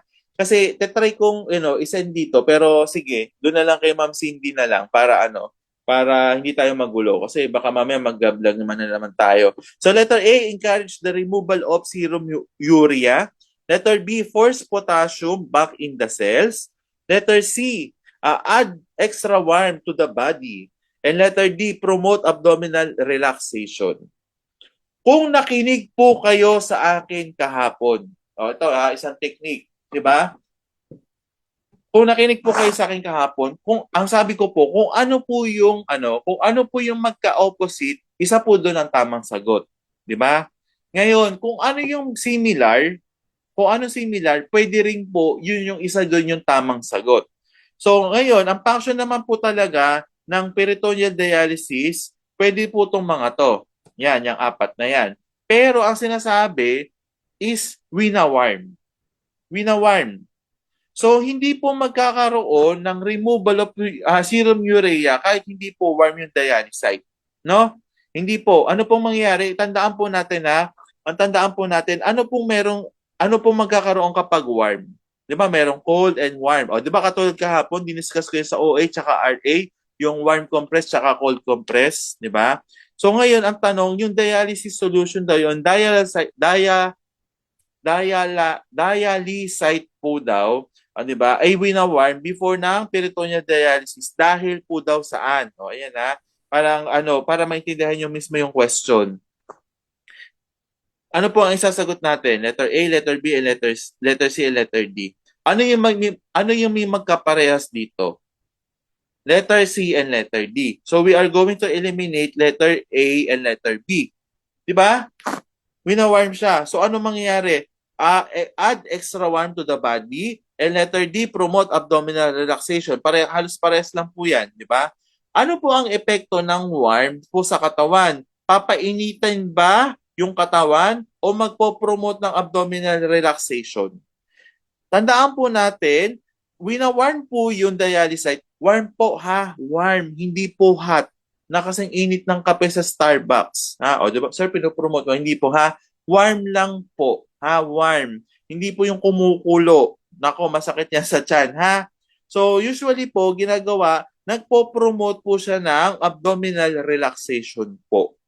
Okay? Nagpo-promote po siya ng relaxation. So, wina-warm po yung solution, no? Yung dialysate po, mag-promote ng patient comfort and abdominal relaxation, no? Ito po yung nag-aalaw for better dialysate flow po para pumasok po ng okay yung solution po doon sa Tenkov catheter, no? So yung usually yung mga secondary effect po nito is what? Tandaan mo vasodilate, vasoconstriction, vasodilate, no? Doon sa peritoneal vessels para magkaroon po ng increased toxin clearance o excrete ng mga toxin. 'Di ba? Ganun po. Malinaw ha.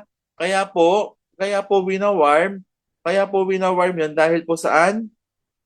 Wina-warm po yun dahil sa, 'di ba? Ang dami nag-chat sa akin. Para magkaroon ng abdominal relaxation, no? So ganun lang ha, hihimay-himay niyo lang po yung question. Kasi baka mamaya isipin niyo, dialysis solution is one before the peritoneal dialysis. Yung iba ang isasagot letter A. Kasi nga, ang purpose talaga ng dialysis solution or dialysate is yung ma-remove ng serum urea. Kasi ngayon nga yung isang function, di ba, ng kidneys, di ba, yung lima doon, para matanggal yung toxins. Kaya yun yung function ng dialysis. Pero ang tanong po, bakit daw winawarm? O, yun ha. So, intindihin po mabuti ang question ha. So, promote abdominal muscle relaxation. O baka may mga nagko-comment ha, bakit andyan yung picture ni hindi ko na matanggal. Ha? Hayaan nyo na. Ang importante may matututunan kayo ngayon. Kasi siya yung huli nagsalita eh. O sige. Number 2, which of the following assessments would be most appropriate for the nurse to make while dialysis solution is dwelling within the client's abdomen? Diba? Which of the following assessment would be the most appropriate for the nurse to make while dialysis solution is dwelling within the client's abdomen? So we are looking for what? Positive answer. Ano daw doon yung pinakatama na gawin ni nurse habang yung dialysis solution ay nasa loob ng tiyan, di ba? So letter A, assess for urticaria. Letter B, observe respiratory status. Letter C, check capillary refill time. Letter D, monitor electrolyte status. Kung titingnan nyo po, halos lahat po ito ay tama. Tama po ba? Tama po. Oo, di ba? Ano po? O, isang technique. Isang technique ha. ABC, airway, breathing, circulation. Diba? A, B, C, D, lahat po yan halos tama. Diba? Ortia, respiratory status, capillary refill time, electrolyte status. Importante po yan. Pero habang nagdo-dwell time, no? Habang nandun po yung gano'n nga ulit katagal yung dwell time?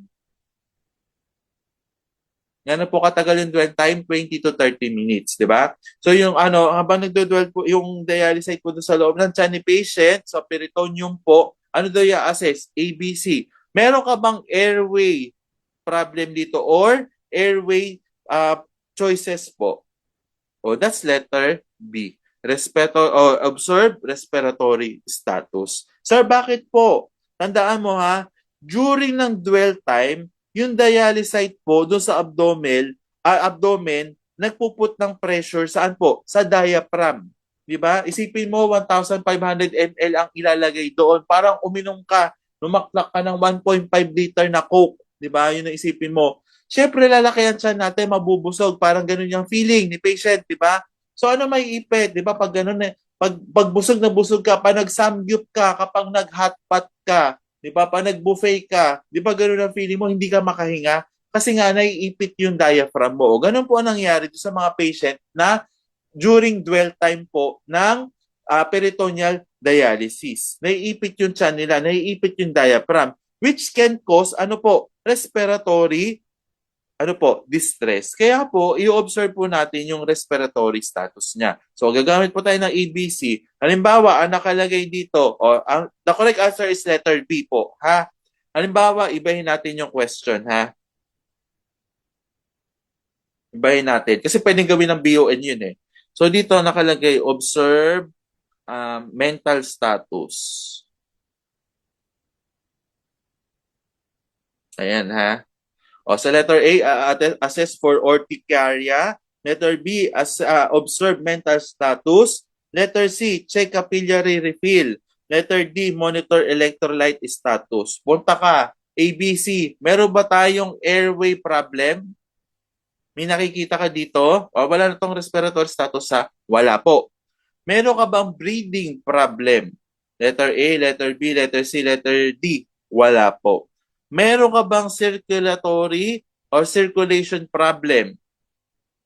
O, ito po, pupunta tayo sa letter C. Yan, capillary refill time. Okay? So, ganun po ha. Pwede mabago-bago yan. So, pero dito, the correct answer is letter B po. No? Kasi nga, pwedeng ano pong pwede mangyari sa kanya, may ipit yung tiyan niya sa ano po, dahil marami pong fluid dun sa tiyan niya. Ayan ha, malinaw po ha. Yun po, check for respiratory status po. Alright. So number 3, during the client's dialysis, the nurse observes that the solution draining, o i-highlight ko na ha, the dialysis nurse observed ng solution draining from abdomen is consistently blood tinged. Consistently blood tinged. The client has permanent peritoneal catheter in the place, which in interpretation of this observation would be correct. So naghahanap po tayo ng positive answer. Ano po daw yung tama doon sa situation regarding po dito? Letter A, bleeding is expected with permanent peritoneal dialysis. Letter B, bleeding indicates abdominal blood vessel damage. Letter C, bleeding can indicate kidney damage. Letter D, bleeding is caused by too rapid infusion of the dialysate o dialysate. O, diba? So, what is the correct answer po? So, ang situation po, nagda-dialysis si patient, peritoneal dialysis. Tapos yung solution daw na nagde-drain po daw doon sa tiyan niya o yung during draining time ay mayroong consistently blood tinged. Ibig sabihin, mayroong pong dugo, dire-diretso. So umpisa pwedeng magkaroon kasi nga pwedeng nagkaroon ng clot, di ba? Pero ang ginamit po na term is consistently blood tinged. So ano pong pwedeng magkaroon ng ganon? Isipin mo lang mabuti ha. Yung catheter, magdi-drain ka na. Tapos may tuloy-tuloy na dugo. Ano ang konting dugo? Wag sabihin natin dire-diretsong dugo kasi nga hemorrhage na yun, no? Ang sinabi consistently blood tinged, no? Dire-diretso yung pagdwell pero may streak, may blood tinged, no? May dugong halo, no? Pero maliit lang, no? Dire-diretso. Ano po meron sa kanya? O yun po yung sitwasyon. So expected ba yon with permanent peritoneal dialysis? O indicates ng abdominal blood vessel damage, kidney damage, or masyadong mabilis? Definitely, hindi po siya letter D. No? Hindi po masyadong mabilis. No? Hypotension po ang magiging mangyayari kapag ganyan. So, eliminate na natin ang letter D. So, hindi rin po siya indication ng kidney damage. Kasi nga po, ano po siya peritoneal. So, dapat ang ang signs and symptoms sa tiyan. Hindi po kidney. So, hindi po letter C. So, between letter A and letter B, ayan na, makikita mo. Ang letter A, expected daw. No? Ang letter B, negative answer. Meron siyang mali, di ba? Indicates abdominal blood vessel damage. No? Hindi yung, unexpected. No? Ang letter A po natin is expected daw. Ang letter B daw ay unexpected. So, ano pong meron sa kanya? Normal po ba na may consistently, muburahin ko kasi naghalo-halo na may blood tinge po during dwell time? Yes or no? No po. So, i-eliminate na natin ang letter A. So, the correct answer is letter B. Hindi po kasi siya normal na may consistently blood tinge po during draining time po. Ibig sabihin, nagkaroon po ng abdominal blood vessel damage. O, ganun po ang pagsasagot ng question. Hindi na po pwedeng technique, hindi na po pwedeng puro, sige, importante po yung concepts, no? Pero kailangan intindihin mo mismo yung question. No, you need to have critical thinking po. Alright. Number 4. During dialysis, the nurse observes that the flow of dialysate stops before all the solution has been drained out. O, di ba? Na-discuss ko. The nurse should, we are looking for positive answer. Ano daw yung gagawin ni nurse kapag yung during yung draining time, no, yung pag-flow ng dialysate, bigla nag-stop bago lahat ng solution ma-drain lahat, di ba? Baba po, ang in-infuse nyo po ay 1,500 ml, 500 lang daw. O, ayan na ha. Wala, lumabas na. Lumabas na ulit, di ba? So, letter A, letter B, letter C. Letter B, turn the client from side to side. Di ba? O, lumabas ulit. Ibang situation, ibang tanong, pero same concept. Lalabas at lalabas yan. Ganun po ang mangyayari sa board exam nyo. Pwedeng diretsong tanong, pwedeng ibahin yung tanong, pero yun din po yung concept po. Lumabas ulit. Di ba? Ganun po. Yun lang, di ba? Hindi daw nagpo-flow. Nagpasok ka ng 1,000, 500 na yung lumabas. Nagpasok ka ng 1,500, 500 na yung lumabas. Anong gagawin? Turn the patient from side to side. O, parehas lang din po nung situation kanina. Alright? Tsaka ka after nun, mag-check ng kink. Wala naman dito. Yun, wala naman siya dito. Wala naman po akong tinuro na kailangan umupo ni pasyente. Wala rin po akong tinuro na kailangan maglakad-lakad ni pasyente. Pumunta po muna ng mall para ma-drain yung dialysis site. Di ba? O, yun lang po. Next, number 5. Which of the following nursing interventions should be included in client's care plan during dialysis therapy? So we are looking also again for positive answer. Limit the client's visitors. Letter B, monitor client's blood pressure. Letter C, pad the side rails of the bed. And letter D, keep the patient NPO. Ano yung sinabi ko po sa inyo kanina? Before, during, and after dialysis, ano ang i-check natin? Ano i-check natin before, after?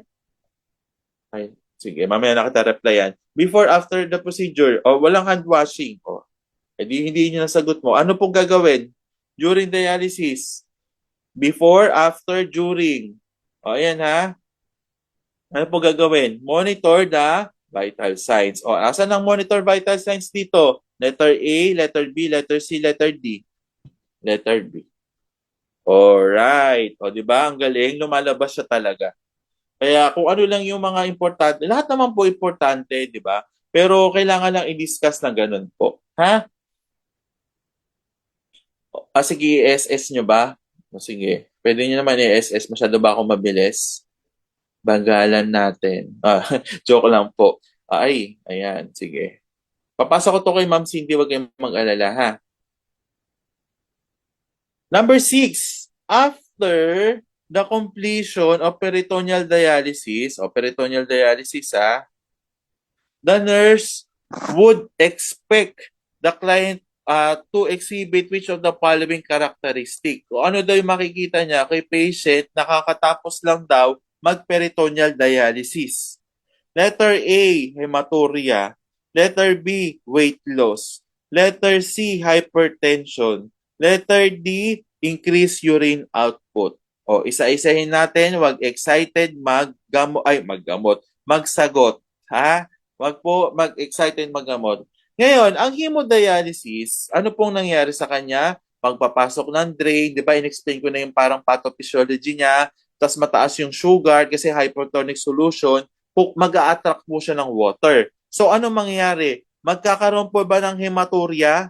No, kasi ito po ay negative manifestation. Kapag nagkaroon ng hematuria, pwede po nagkaroon ng kidney damage. No? Pwede magkaroon ng kung ano man po, AKI, CKD, pwedeng gano'n. Pero usually AKI, di ba? Kidney damage. Pero kahit kailan po, hindi po magkakaroon ng hematuria sa patients na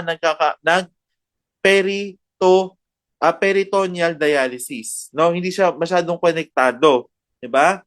Ngayon, magkakaroon ba ng weight loss? Pwede. Kasi nga dialysis. Magkakaroon ba ng hypertension? This is what unexpected po. Dapat hindi siya magkakaroon ng hypertension.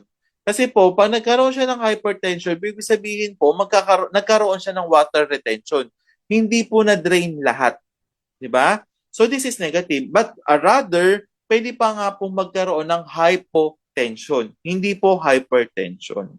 And letter D, increase urine output. Hindi po magkakaroon ng increase urine output kasi yung dialysis hindi naman po nagre-restore ng kidney function. So hindi po significant na na magi-increase yung urine output niya na expected outcome ng peritoneal dialysis. Ano po yung tinuro ko kanina? Magkakaroon ng weight loss. No? Magkakaroon ng weight loss. Kasi po, ano po mangyari? the primary goal of dialysis or the peritoneal dialysis specifically is to remove excess fluid and waste products po. So kapag gano'n, ano po mangyari? Weight loss po after session, ang tawag po dito or ng fluid removal ang expected po. Alright? Alright. Number 7. Medyo mahaba. Yung mga favorite ng students to kasi medyo mahaba yung question. Okay, for number 7. Buhay pa ba ang lahat? Hindi pa inaantok? Malapit na tayo matapos. A client with receiving hemodialysis treatment arrives at the hospital with a Louis Vuitton bag. O, di ba? Wala naman yon, wala. Dagdag ko lang yon. Di ba? Madam na madam, di ba magda-dialysis pero may Louis Vuitton. From DV, di ba? Okay, seryoso na po tayo ulit. A client with receiving hemodialysis treatment arrives at the hospital with blood pressure of 200/100, heart rate of 110, and respiratory rate of, natakpan ko na, 36. Ayun na lang. Oxygen, autosat is 89. He complains, di ba lalaki pala siya, pas sabi ko may Louis Vuitton. Complains of shortness of breath, +2, pedal edema is noted. His last hemodialysis treatment was yesterday. Which of the following intervention should be done first? Ano daw yung una mong gagawin? As a registered RN, a registered nurse, February 2026. Ano daw yung una mong gagawin? Administer oxygen. Letter B, elevate the foot of bed. Letter C, restrict the client's fluid. O, di ba? Nag-iiba yung boses ko. And letter D, prepare the clients for hemodialysis. Ano ang sabi ko kanina? During prioritization, toxic si pasyente, mataas ang blood pressure, mataas ang heart rate, mataas ang RR, nagdedesat, at meron siyang difficulty of breathing. This is a what? Airway problem. So, isip tayo ng airway dito. Are we going to administer what? Oxygen. Kasi nga nagdedesat na si pasyente. What is the normal oxygen saturation? 95 po. Okay? 95 o 95 po. O 95 to 100%. Diba? Binibiting ko lang kayo. And patients in COPD patients po, in COPD patients 88 to 92. Sir, bakit po 88 to 92 lang? Kasi cute lang sila. Kaya kailangan 88 to 92 lang. Hindi po. No? Tandaan sa patients with COPD, nagkakaroon po ng carbon dioxide retention. Kaya po kailangan konti lang yung oxygen na pinapasok natin sa kanila, no? Kasi nga nahihirapan sila i-exhale yun o ilabas po, i-eliminate. So the correct answer is letter A po. Malinaw ha. Last 2 questions. Number 8, which of the following is the most significant sign of peritoneal infection? This is also called as what? Peritonitis. Ulit ka, sir. Peritoneal infection. Letter A, cloudy dialysate fluid. Letter B, swelling in the legs. Letter C, poor drainage of the dialysate fluid. And letter D, redness at the catheter insertion site. Again, di ba naglaro na tayo? Which of the following is the most significant sign of peritoneal infection? Ano ang tinuro ko?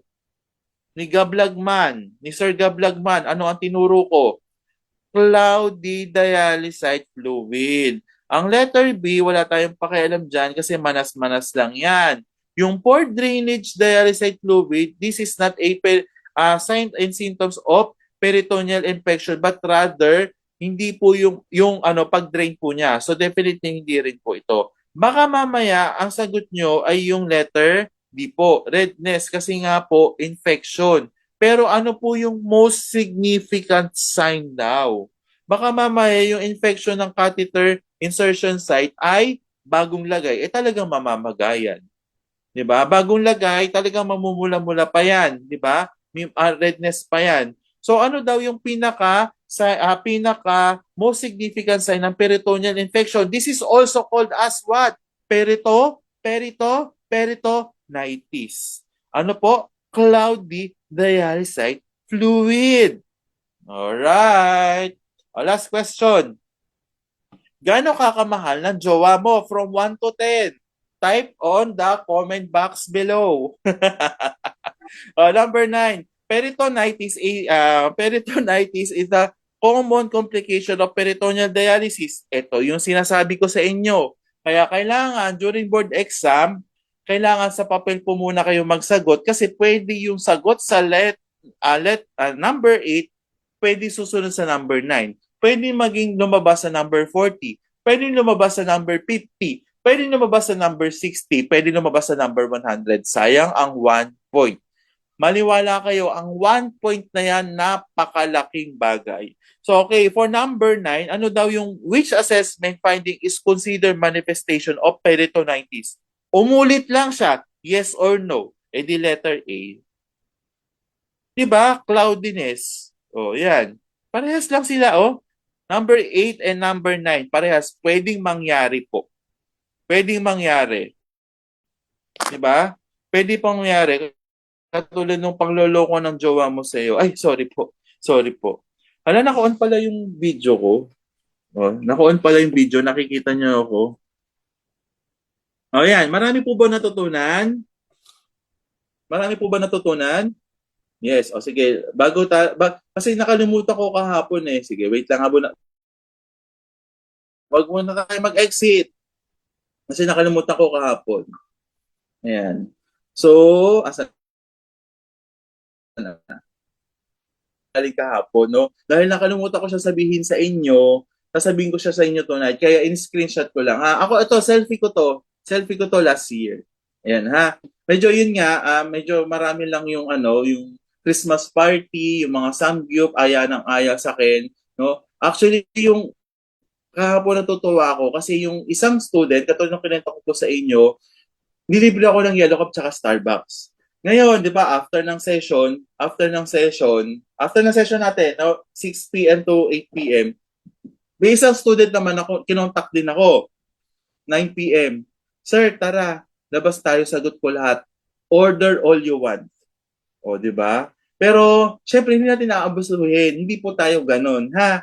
So, natutuwa lang ako kasi na-appreciate nyo po kami mga reviewer nyo. Yun lang po, hindi nyo po kailangan kaming iganon. Pero yung the fact na naalala nyo kami after makapasa ng board exam, malaking bagay na po yun na yun. Ha? So, ang maiiwan ko lang sa inyo tonight, no, alam ko po, no, I'm not telling you it's going to be easy.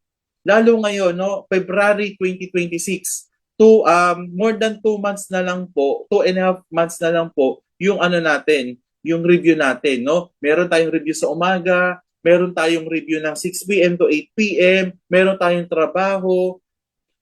Sasabihin ko sa inyo, sobrang magiging worth it po. Sobrang magiging worth it po ang lisensya nyo sa February 2025. Dati ako, share ko lang sa inyo ha, sige. O pwede nyo i-SS to para makita nyo yung picture ko. Sige, tatanggalin ko yung share screen, mag-open cam na po ulit kayo para makita ko po yung mga reaction nyo. Ayan. Dati, ang pangarap ko lang po, maging simpleng maging simpleng nurse lang po. Maging simpleng nurse lang yung pangarap ko. Pero ang binigay sa akin ni Lord, di ba naging binigay sa akin ni Lord, ginawa niya akong ICU nurse. Ginawa niya akong clinical instructor. Ginawa po niya akong professor. Parang sobrang liwanag na. Ginawa niya akong reviewer, national reviewer. Ginawa niya akong NCLEX reviewer, di ba? Sobrang daming opportunities ang open sa akin. So, ganun din yung gusto kong mangyari sa inyo. Gusto namin mangyari sa inyo. Ha? So, yun po. Okay, good night everyone. Bukas ay Saturday. Wala kayong session bukas, no? Wala. O, sige, pahinga. Reviewin yung mga tinuro this week, no? Recalls. Okay, thank you so much, guys. Meron ba kayong question muna? Sir, pwede po makahingi ng PowerPoint presentation? Sige po. Isisend ko kay Ma'am Cindy. Thank you po. Okay, thank you so much. Good night, everyone.